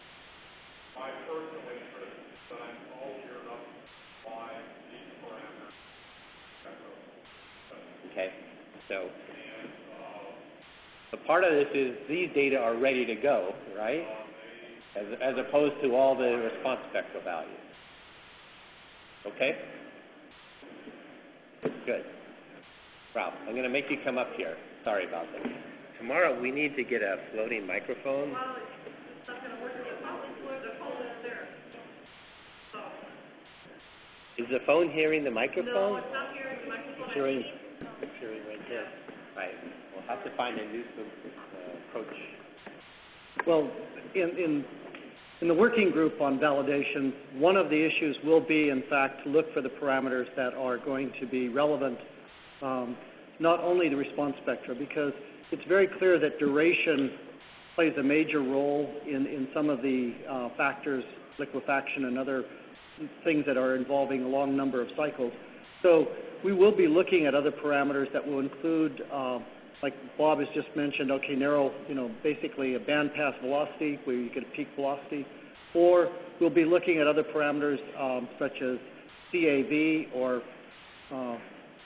my new one, which would be CAD, basically the integral of the absolute value of velocity, because we need some measure of duration. This will tie in with also the work that's being done by the working group on crustal structure, basically because we'll be looking, as most of you know, the LG wave in the eastern United States is a dominant feature of the seismograms, and so this involves a long duration as well. So we've got to capture not just the response spectrum, but we have to somehow capture parameters that are related to the duration that we expect, especially at large distances. In close, it could be a different situation. But we haven't really decided yet. It's something that our working group will, in fact, try to come to grips with and then give back to the technical integrator group and the whatever it is, PRIP or whatever, forget all the acronyms.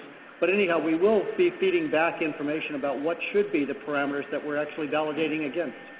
So suggestions about what are proper variables for validating are important. With our use of the stochastic models, they can produce for us response spectra, they can produce Fourier spectra, but they don't produce a duration. Am I correct? They assume a duration or use a duration, so they're not. We will not be able to use those models for checking with the duration estimate, as opposed to getting the duration and calibrating it back into the RVT-based models. But on the finite fault simulations, then we'll have that sort of information. So I guess, did you want to put some of those parameters there as a list as we move forward? Because those are the bottom line is that whatever we use for the validation, if the duration comes out of the simulation or it's imposed, we need to make sure that in a forward sense it's going to be correct. So that's, of course, the goal is to predict SA, right? But we want to make sure that everything from the ground motion is captured. So, yeah, so if there's other parameters, now would be time to collect them, briefly? Or? Correct. If there's other parameters people want considered, but as well, we would say we're not going to solve all these things today. So one of our needs that we're going to come up with is go back and work out a key set of validation parameters that make sense for the suites of simulation methods that we're using. Right? Now, if we could just gather a list, and this could be flushed out by the working group. Right. So if other people have other ideas of parameters that we should look into, you talked about the CAD or CAV. Those could be there as well.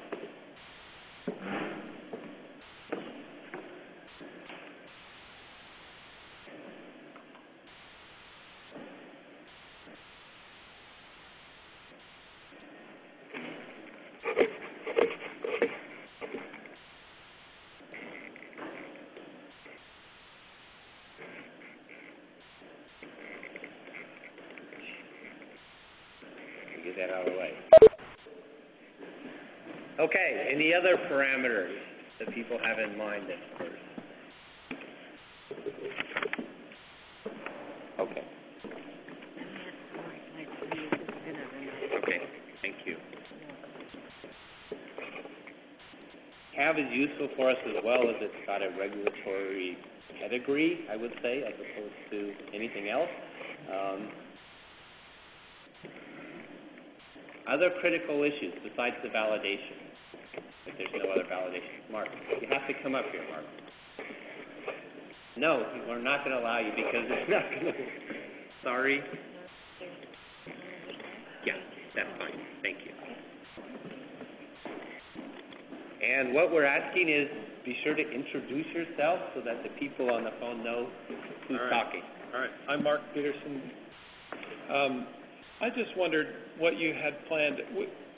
During the NGA West 1, one of the main issues was in the sigmas, or in the epistemic uncertainties, that we felt like we needed to add some additional uncertainties. And I know that there's a sigma working group, and I don't know whether that's something that's going to be discussed.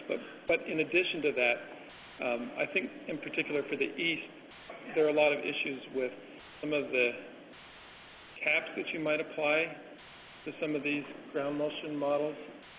We've had a lot of issues with that recently in debates that we've had with Kentucky and some of these other states, that they're concerned about these ground motions going off forever. And I know that there are different distributions that you might want to consider besides the log normal distribution for these. I wondered if those are parameters that are being discussed in that group. Okay. So the two things, if I just start to write something down before I forget. One was epistemic, right? And the other was aleatory in terms of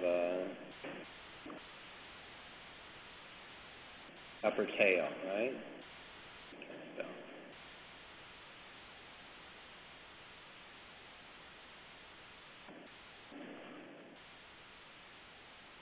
Or the maximum, okay? So I can answer a little bit of your first question on epistemic, and that is both. We have a median model group, essentially, and then a sigma group, which is the aleatory part. The median models will address the epistemic uncertainty by having multiple inputs into the model parameters. So we will have a suite of GMPEs, for example, for stochastic methods. And they may have median stress drops of 80 bars or median stress drops of 150 bars or whatever, such that we will capture the epistemic uncertainty. So you won't get a single NGA East model. You will get a logic tree that captures epistemic uncertainty there. The epistemic uncertainty for the aleatory variability is the responsibility of the sigma working group. So not only do they produce a distribution, but they have our uncertainty on the distribution, the sigma that we talked about before. So both of those terms are being brought along in terms of the epistemic uncertainty. For the, so I would say here, just this is,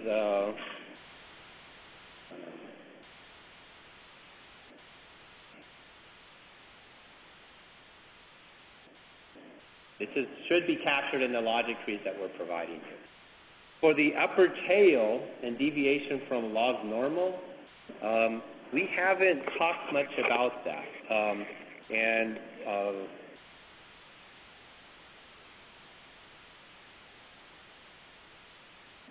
Any thoughts about what we should be doing on that topic?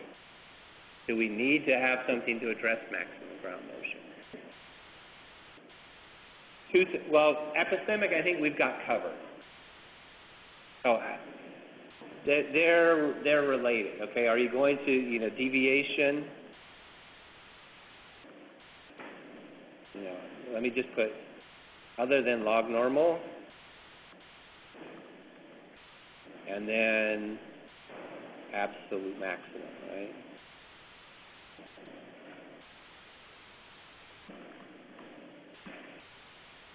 So our experience from the work for the DOE on Yucca Mountain was we can get at these limits on ground motion, but they're really high. Okay, so I'm not sure that there'll be a practical significance to hazards that we're mainly interested at, but we can probably bring those numbers along. Okay, and other than log normal, I would suggest that we need to, that is a topic that should be addressed by the Sigma group, but we haven't assigned them that job yet. So this would be a new task. You have to come up here, Mark.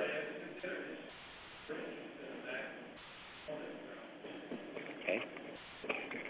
So Mark is asking now, how come shift tab, right? I'm going to become a PC person by the time the week's over.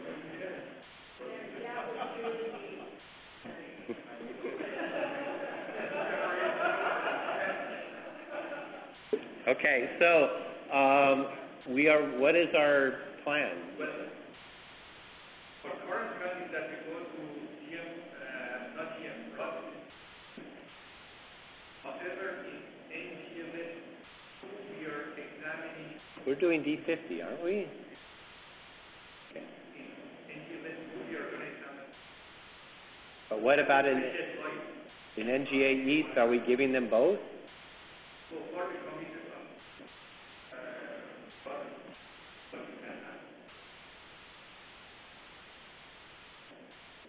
So to answer your question, right now, there is no plan. It is not in our plan to do the maximum rotating direction, other than in NGA West, right? So for the USGS, they would need to have this for the eastern models as well.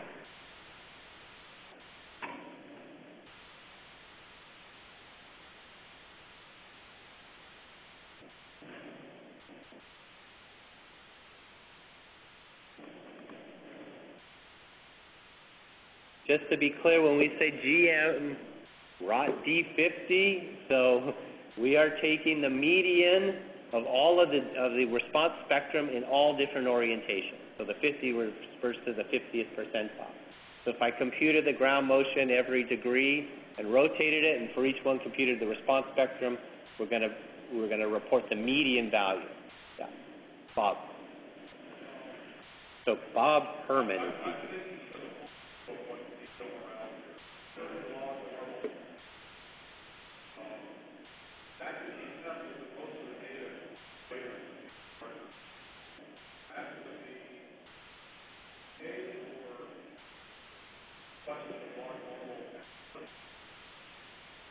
The question is at short distances mainly, is the influence. So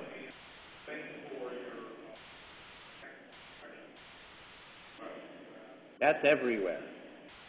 That's all distances. I know how hazard process works. Obviously, something closer.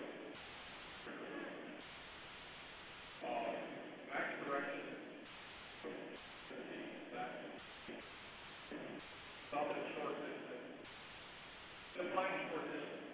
Less than 40 kilometers. Problematic. Unless you really want to believe earthquake. We may have to use data from the West for that kind of an evaluation. That's probably all that's going to be available. These ratios between the maximum and the rotated are pretty stable numbers, really.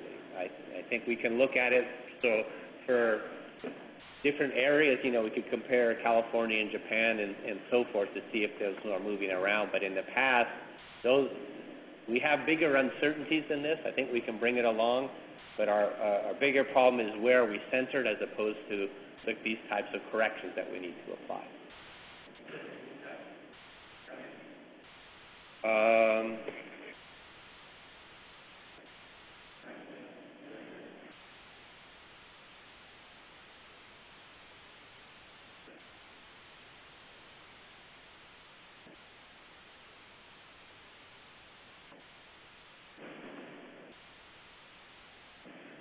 Right? So we would have a comparison of if we see any differences between the East and the West in what these ratios are. Yes, Chuck. Looks to me like Chris Kramer provided D100 for version 1.0 with a flat file and posted on his website. Okay, so it looks like that's the plan. Since you are all refusing to come up here, I will introduce you. Also, Chuck Mueller has said that the D100, that is the maximum rotated direction already, is being provided in the data sets that we're getting from Chris Kramer. So he's done the rotations, and I assume giving us both the D50 and the D100. Is that correct? Yes. Okay, so that makes it simple that with those data that we have, we can compare that ratio to ratios we have from California data and see if it's a stable number or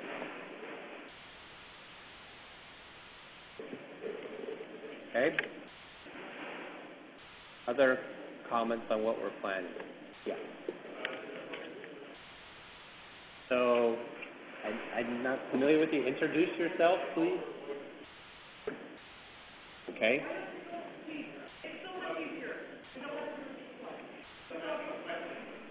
It's all right. You can ask questions and we'll answer them for you here. We have to fix this microphone situation. Oliver Boyd. And so I'm just wondering if it's appropriate to mention in terms of critical issues the site characterization. Okay, if I stand over here, then you'll all have to speak loud, right? Go ahead. Okay. So what's currently in the plan to deal with site characterization, and sort of in the closer to this? Yeah. Okay. So in to deal with some of the soft sediments over hard rocks in the central U.S. and the variability of site response. So that was Oliver Boyd from the USGS. I'm sorry. No, this issue is addressed, is looked into by the Geotech Working Group. Right. And what they will end up with one model to go from the hard rock one methodology to go from hard rock to, softer soil sites. Okay. So is that not considered a critical issue in this part of the presentation? It is. So I thought we had that. Did we not have that anywhere? Well, I suppose I want to make sure that more than just say VS30 was addressed. And Ken, you want to comment on that, or? Ken, do you want to describe? Well, you guys, what is going on in the geotechnical group? It's going to go tomorrow morning. We're going to go over the plan from the Geotech Working Group and how they're going to address the site response. So I guess we can address the specific question tomorrow morning. Okay. But it is a critical issue, but we think we address it. All right. Okay, thank you.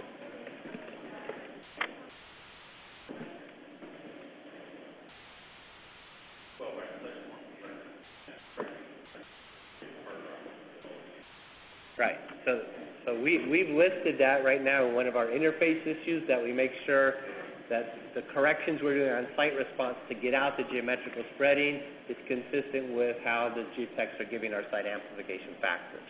So I think we've got that covered, but you'll hear on Tomorrow morning. Tomorrow morning some from the, but where's the geotech part? That's not Geotech part, Tuesday morning, right? Tuesday morning. Yep. Okay. And we'll address to the correlation, maybe second Wednesday. Okay, other important issues that you think we need to be sure to capture?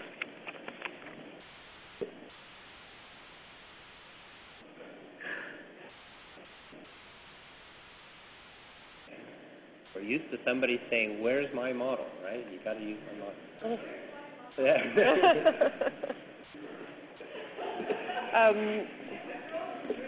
So now I'm trying to make somewhat of an exhaustive list, but if there's something that's jumping at you that, how did they even think of this issue?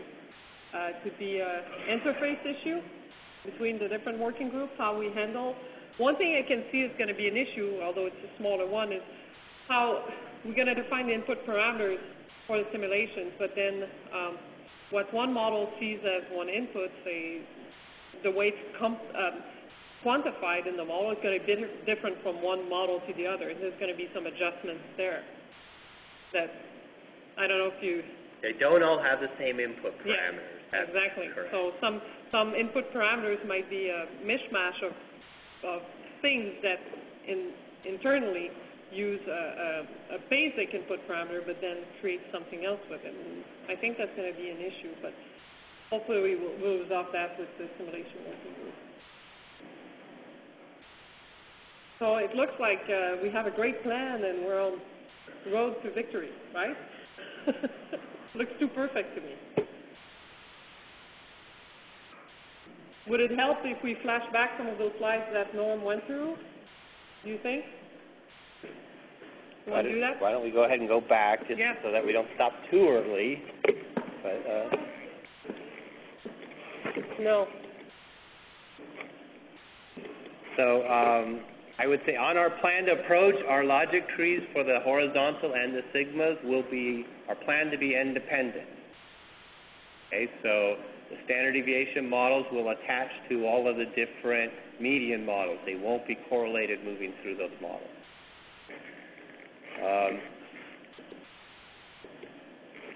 What we talked about, so geometrical spreading, stress drop, regionalization, and then we had simulation validation, which we talked about already. How are we going to deal with putting all these things together? I think this is going to be one of our toughest issues because we'll have different simulation methods. They're going to have different results that we consider to be well constrained in different parts of the magnitude and distance and frequency space, and how we're going to put all those together is going to be the difficult problem. We've struggled with this in the past of weighting models versus weighting ground motion parameters that come out of models and how you put those all together. If we go to something like what's listed there on the bottom, the goal is that you can capture all of those four different approaches and their variability, their epistemic uncertainty in each approach, with a single approach that is flexible enough in its input. I don't know if there's an issue of whether that's a progress or is that a step backwards. Okay? So if I come back and say, all I need is a properly calibrated double corner stochastic model, and you can mimic the behavior of any finite fault simulation or a point source simulation in the right parameters, is that the way to go, or is it really to maintain these models in their original conditions? Ken? Yes, please. Come on down. You needed a prize for that. Yeah, the price is right.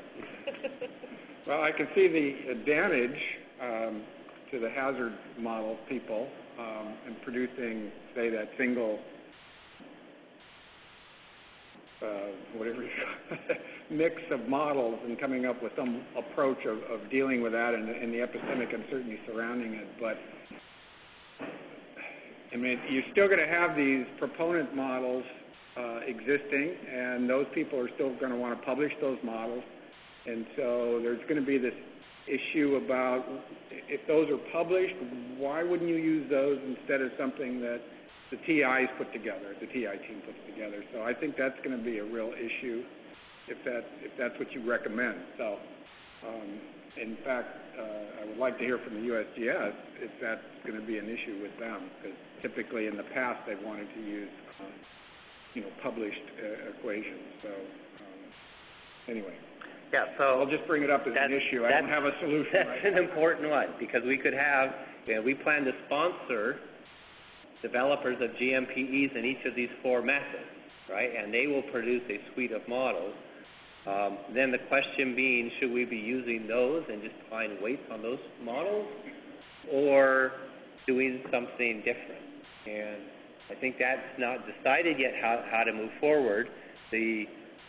Something different is, can we find a suite of models such that we capture the epistemic uncertainty implied by all of these different methods without trying to force one method to work over a range where it may not be applicable anymore. Annie, you have a...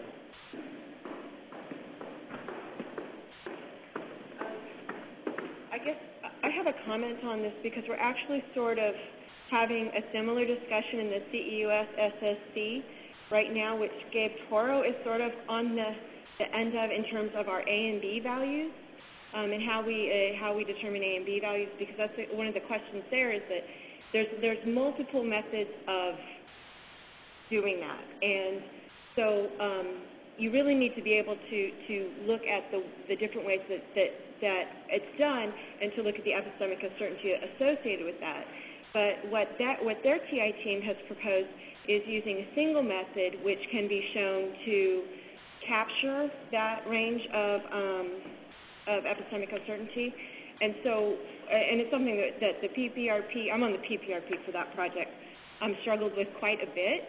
And so we actually wrote up a little thought paper which we sent to the TI team from the PPRP discussing that, and saying that as far as we could tell, the SSHAC guidelines allow for that. But you have to really, there's a very onerous burden in that you have to show that it does capture the range of epistemic uncertainty appropriately, and there has to be a very good reason for doing it, in terms of it being a far superior way to do it because of computational efficiency or something like that. And I think the part of the comment that was just made was that there might be significant benefit for the USGS to say provide that alternative for them, because they might not want to have to do all of the different models, different types of models. If they can have a more limited subset, then that might be very valuable for them. But I guess my point is to say that we just looked at it in terms of, is it allowable or is it not allowable in the SSHAC guidelines, and that's what we came up with. But again, I think that there's a very strong need then, there's a need to have very strong documentation to explain it, to demonstrate that you're not reducing epistemic uncertainties, and also to show that you're not reducing possible future growth or the science moving forward as well. So that's something to think about. So, Gabe, can you come over, please? In the meantime, so it's not like we're going to do and reach that goal. We don't know. We're going to look at the distribution of all the GMPs from all the different methods first, right? So then we'll see if we can capture and have a much simpler model that's easier to manage. That's an option that's out there. I think you should view it as that. But it's an important discussion. Okay, Gabe Toro. Thank you. And here I'm speaking as myself, not as any other project I've been involved in. But my view on this issue is, in general, the experts and the TI team, etc., are responsible for the values that they produce, the parameter values. The models you use to get those values are a very useful part of the process, in the sense that it helps you justify it. And it may facilitate the mechanics substantially, as Christine says, if you can get a composite model that explains it. But I think ultimately, the role of the experts is the values themselves, no matter how you obtain them, again, is an important way to explain it, but no more. But the ultimate responsibility is the value of the parameter. That, again, is purely a personal view, though. Thank you. Oh, come over. Please.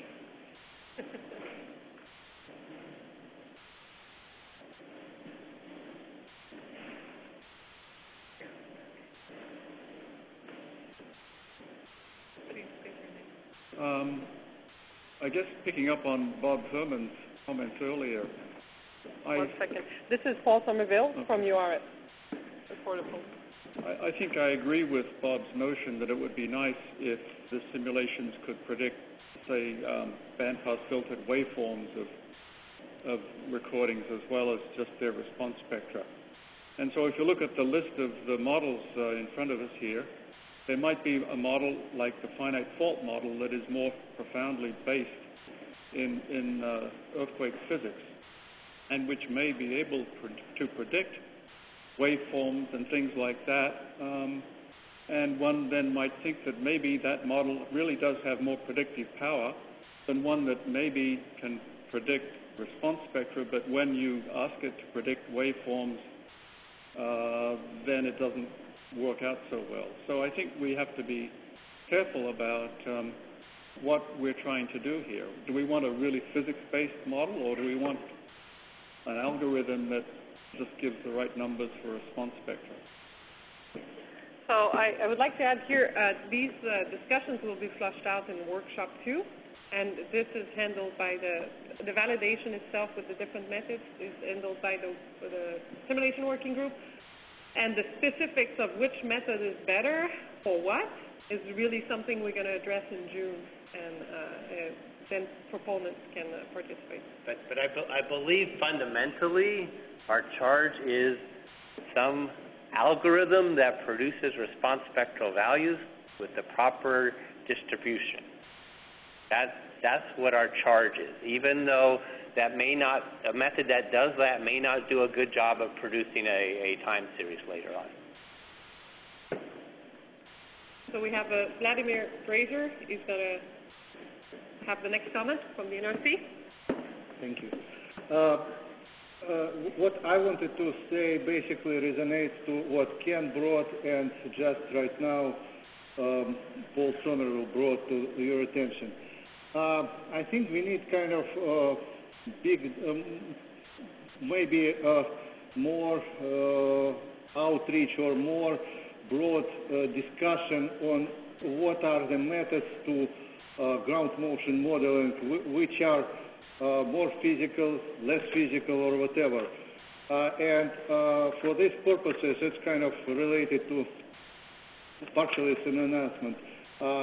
Chris Kramer and myself, we came up with the idea to have a special session at SSA meeting, which will invite more people, not only NGA developers. And what we would like to kind of discuss at this meeting at SSA, to have opinion of engineering community and technological community, what's the best to use for ground motion modeling, what kind of input parameters, because again, what we see now, we see different tendencies. One tendency is to put many different parameters into ground motion modeling, and we see again the classical approach when we have a limited number of parameters. That's what, to make my comment shorter, I just want to broaden this forum and discuss not only things specific to NGA East or what we think is specific to NGA East, because considering different approaches and physical and non-physical approaches and have broadened discussion may help us in the long run to work with NGA East. Thank you. So this is a valuable comment. We hope to achieve that with other workshops, because this one is really targeted to the SHAC process and the evaluation of what we have so far. Some of these issues, so just to give you, I don't know if you guys looked at the agenda, by the way. So we're going to cover some of these things during this week, at least at a basic level where we announce what we plan to use, which methods we're going to be evaluating. And here I'm looking at Tuesday afternoon. We're going to review the different methods that have been selected for validation so far. And a summary by Yewa is going to be presented in the afternoon. And we're going to also point out some issues with the point source models, especially from Bob Darren and Walt Silva. Then the GMP issue of what parameters are included in the models themselves, that's going to be driven by the people who are doing the GMPs. And that's where that's part of the modeling preference of different people, and it's going to be captured by the logic tree. So different GMP modelers will be welcome to have different models. We might have some that are very simple and some that are more complex, and that's part of what I consider being the epistemic uncertainty. And that's our job as a TIM team to make sure we integrate that. Now, the benefit of having a simpler model or a complex model, that's going to be taken care of as a project as a whole. But in the end, whether we're using finite fault simulations or stochastic models or whatever it is, those results will be parameterized into a set of equations, right? So the GMPE developer, if someone's going to develop models of finite fault simulations, needs to hand over sets of parametric equations that simply produce us a prediction of the median and the distribution of the response spectral values as a function of magnitude and distance from 0 to 1,000 kilometers and so forth over magnitudes 4 to 8. So we have to keep in mind that for hazard, that's the end product of what we hand off to the hazard analyst. Is simple, easy to use, parameterized values that should behave properly as we extrapolate them up to the high magnitudes and short distances. So that's another handoff right there, right? But that's going to be, I guess, a group handoff, but with the simulation working group and defining those parameters as well, so that it's provided in the RFP so people know what they are going to be modeling with. Other comments? So should we switch slides and see if there's more triggering of discussions right there? Okay, the single station sigma. It's an important issue. It's complex as well, and I don't think we can really discuss that in depth until Thursday when everybody's been exposed to the whole project plan for the sigma working group. But think about it in the meantime. If you already have ideas or opinions or things that you think, oh, these guys, maybe they won't think about this, keep that in mind, and Thursday we can discuss that. So we've added already to this topic then addressing the distribution, the upper tail, at least summarizing what has been done on that. Okay, variability from forward modeling.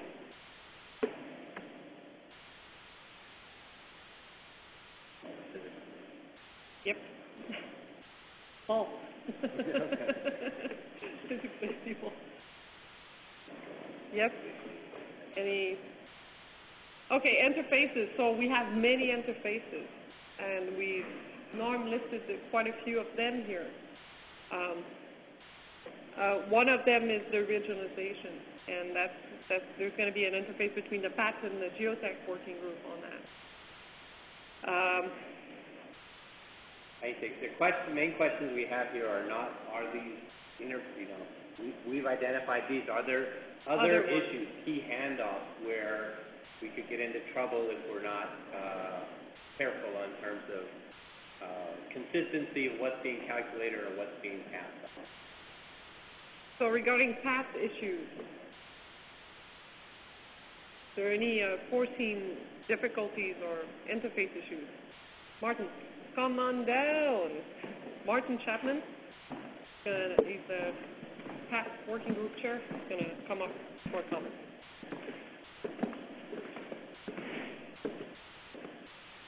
Well, there's a lot of key interfaces between the path group and the simulation group, and some of them we have talked about previously, and I think probably the result of this workshop will be that hopefully things will iron out, and we know how to pass the baton from the path group to the simulation group. As I see it, I'm not completely familiar with all the methods that are being proposed to do these simulations and what they require in terms of just basic things like computational requirements.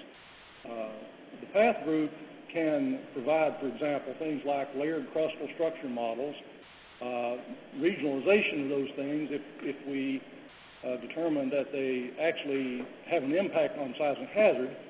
And then we can also provide things like Q models that have been based on the attenuation of the LG phase at long range.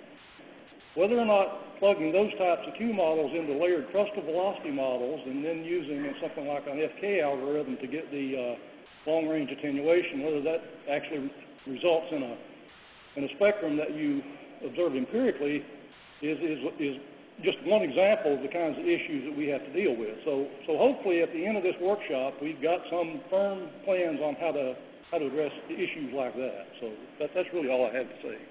Okay. So I guess here we could just add, oh, well, there's the interface here is defined. Yeah. So I think that's covered. Okay. Next interface on validation. Well, that's, again, I think we've covered that, unless somebody has extra comments. Oops, sorry. Okay, again, the sigma, we'll talk about that on Thursday more. I think we're okay. I think we're all good. That's a given.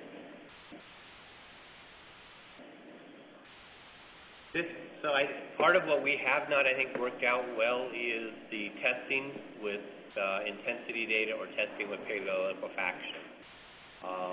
And one issue is what's being done out there. I don't know as much of what the current work is on that topic, or if it's been successful, or what are the difficulties we run into trying to use either intensity or paleoliquefaction data to really calibrate, or not calibrate, to check ground motion models. Yeah, so that's a place where we could welcome feedback on how to really address that. Any other comment on this? So in my mind, at least, it's not clear how we're going to address that. So if you have suggestions on a proper way or which working group to have interact, that would be great. Annie. Hi, Annie Kammer again. There's been a lot of work on paleoliquefaction that was pulled together as part of the CEUS SSC, and Tish Tuttle put together a really fantastic database with analysis of basically everything that's out there and available. I guess my concern is that it's kind of a circular thing because, all that paleoliquefaction tells us is that there was probably a certain level of ground motion which was exceeded in a place. And right now, it's sort of being used with set ground motion prediction equations to get to magnitude, right? And so, the magnitude and distance, I mean, it's really hard to see how we're going to get much out of it for this purpose. I mean, it's been incredibly helpful for the source characterization, but I think we have to really think about it because there's such high uncertainty to begin with in that, and I'm not sure that we would end up feeling like we gained anything in terms of reducing the uncertainty. Yeah, so this is not necessarily to constrain the models. It's just to make sure that the models at the end capture that. So yes, there's a circular reference there, that's for sure. But I think that if we keep that in mind, that's really just to check, do we at least cover this, and is it encapsulated by the larger model? But part of we're almost back to, I hate to say, an interaction with the source characterization. If we come up with a different attenuation model than was assumed for the SSC to back out those magnitudes, then we're going to get an inconsistency that we would say, go fix your magnitude, right, as opposed to fixing our ground motion model. So there is a real problem that I'm not sure exactly how we'll straighten that whole thing out. If the problem arises. If there's an inconsistency between the two, is it because the you models chose? that were used first.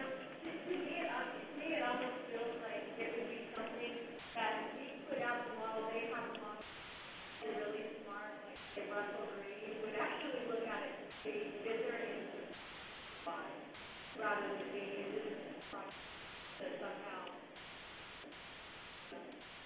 Yeah, so I see your point, but at the same time, this is kind of extra information we can use. So that's going to go in the interface role?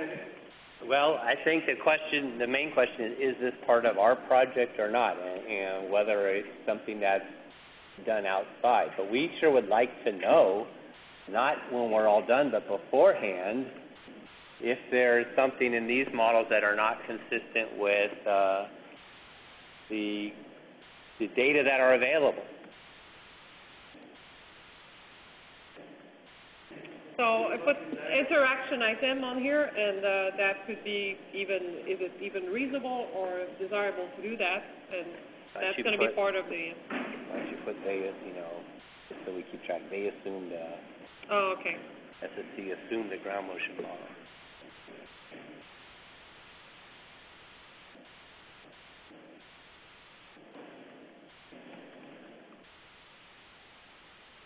Estimate the magnitude.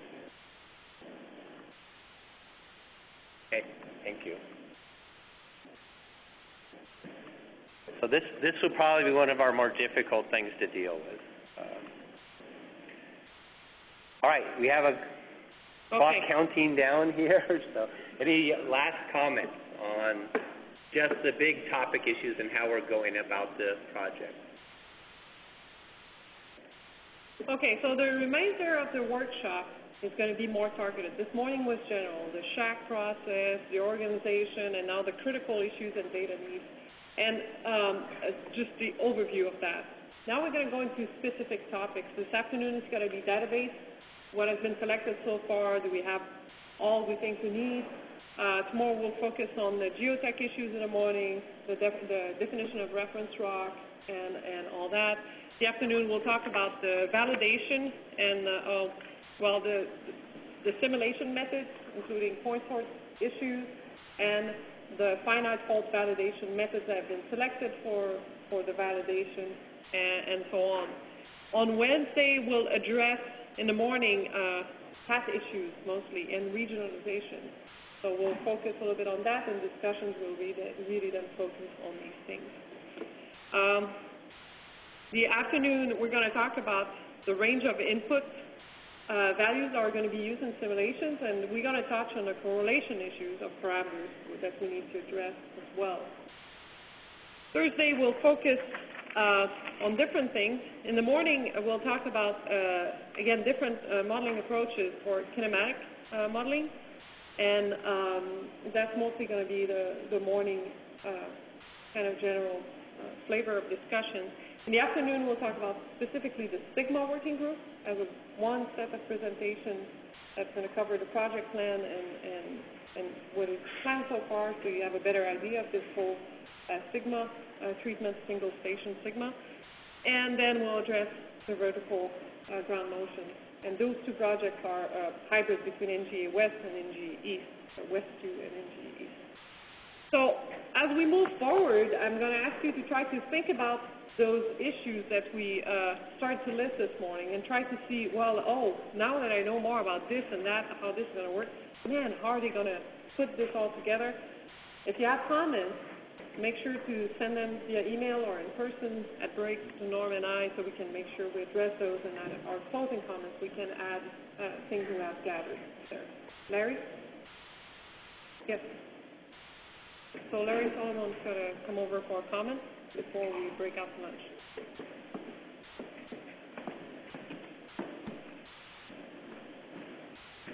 Larry Salomon. One other area for interaction with the CUS that we want to put as a placeholder is the catalog. Quite a bit of work has been done to take everything back to moment magnitude, and it'll be important to know when the NGAE's project will need that work. Okay. Thank you. So we'll find a way to add this somewhere in this presentation that will reformat and organize in a logical set of slides. Okay, so time to break out for lunch, and we'll come back at 1.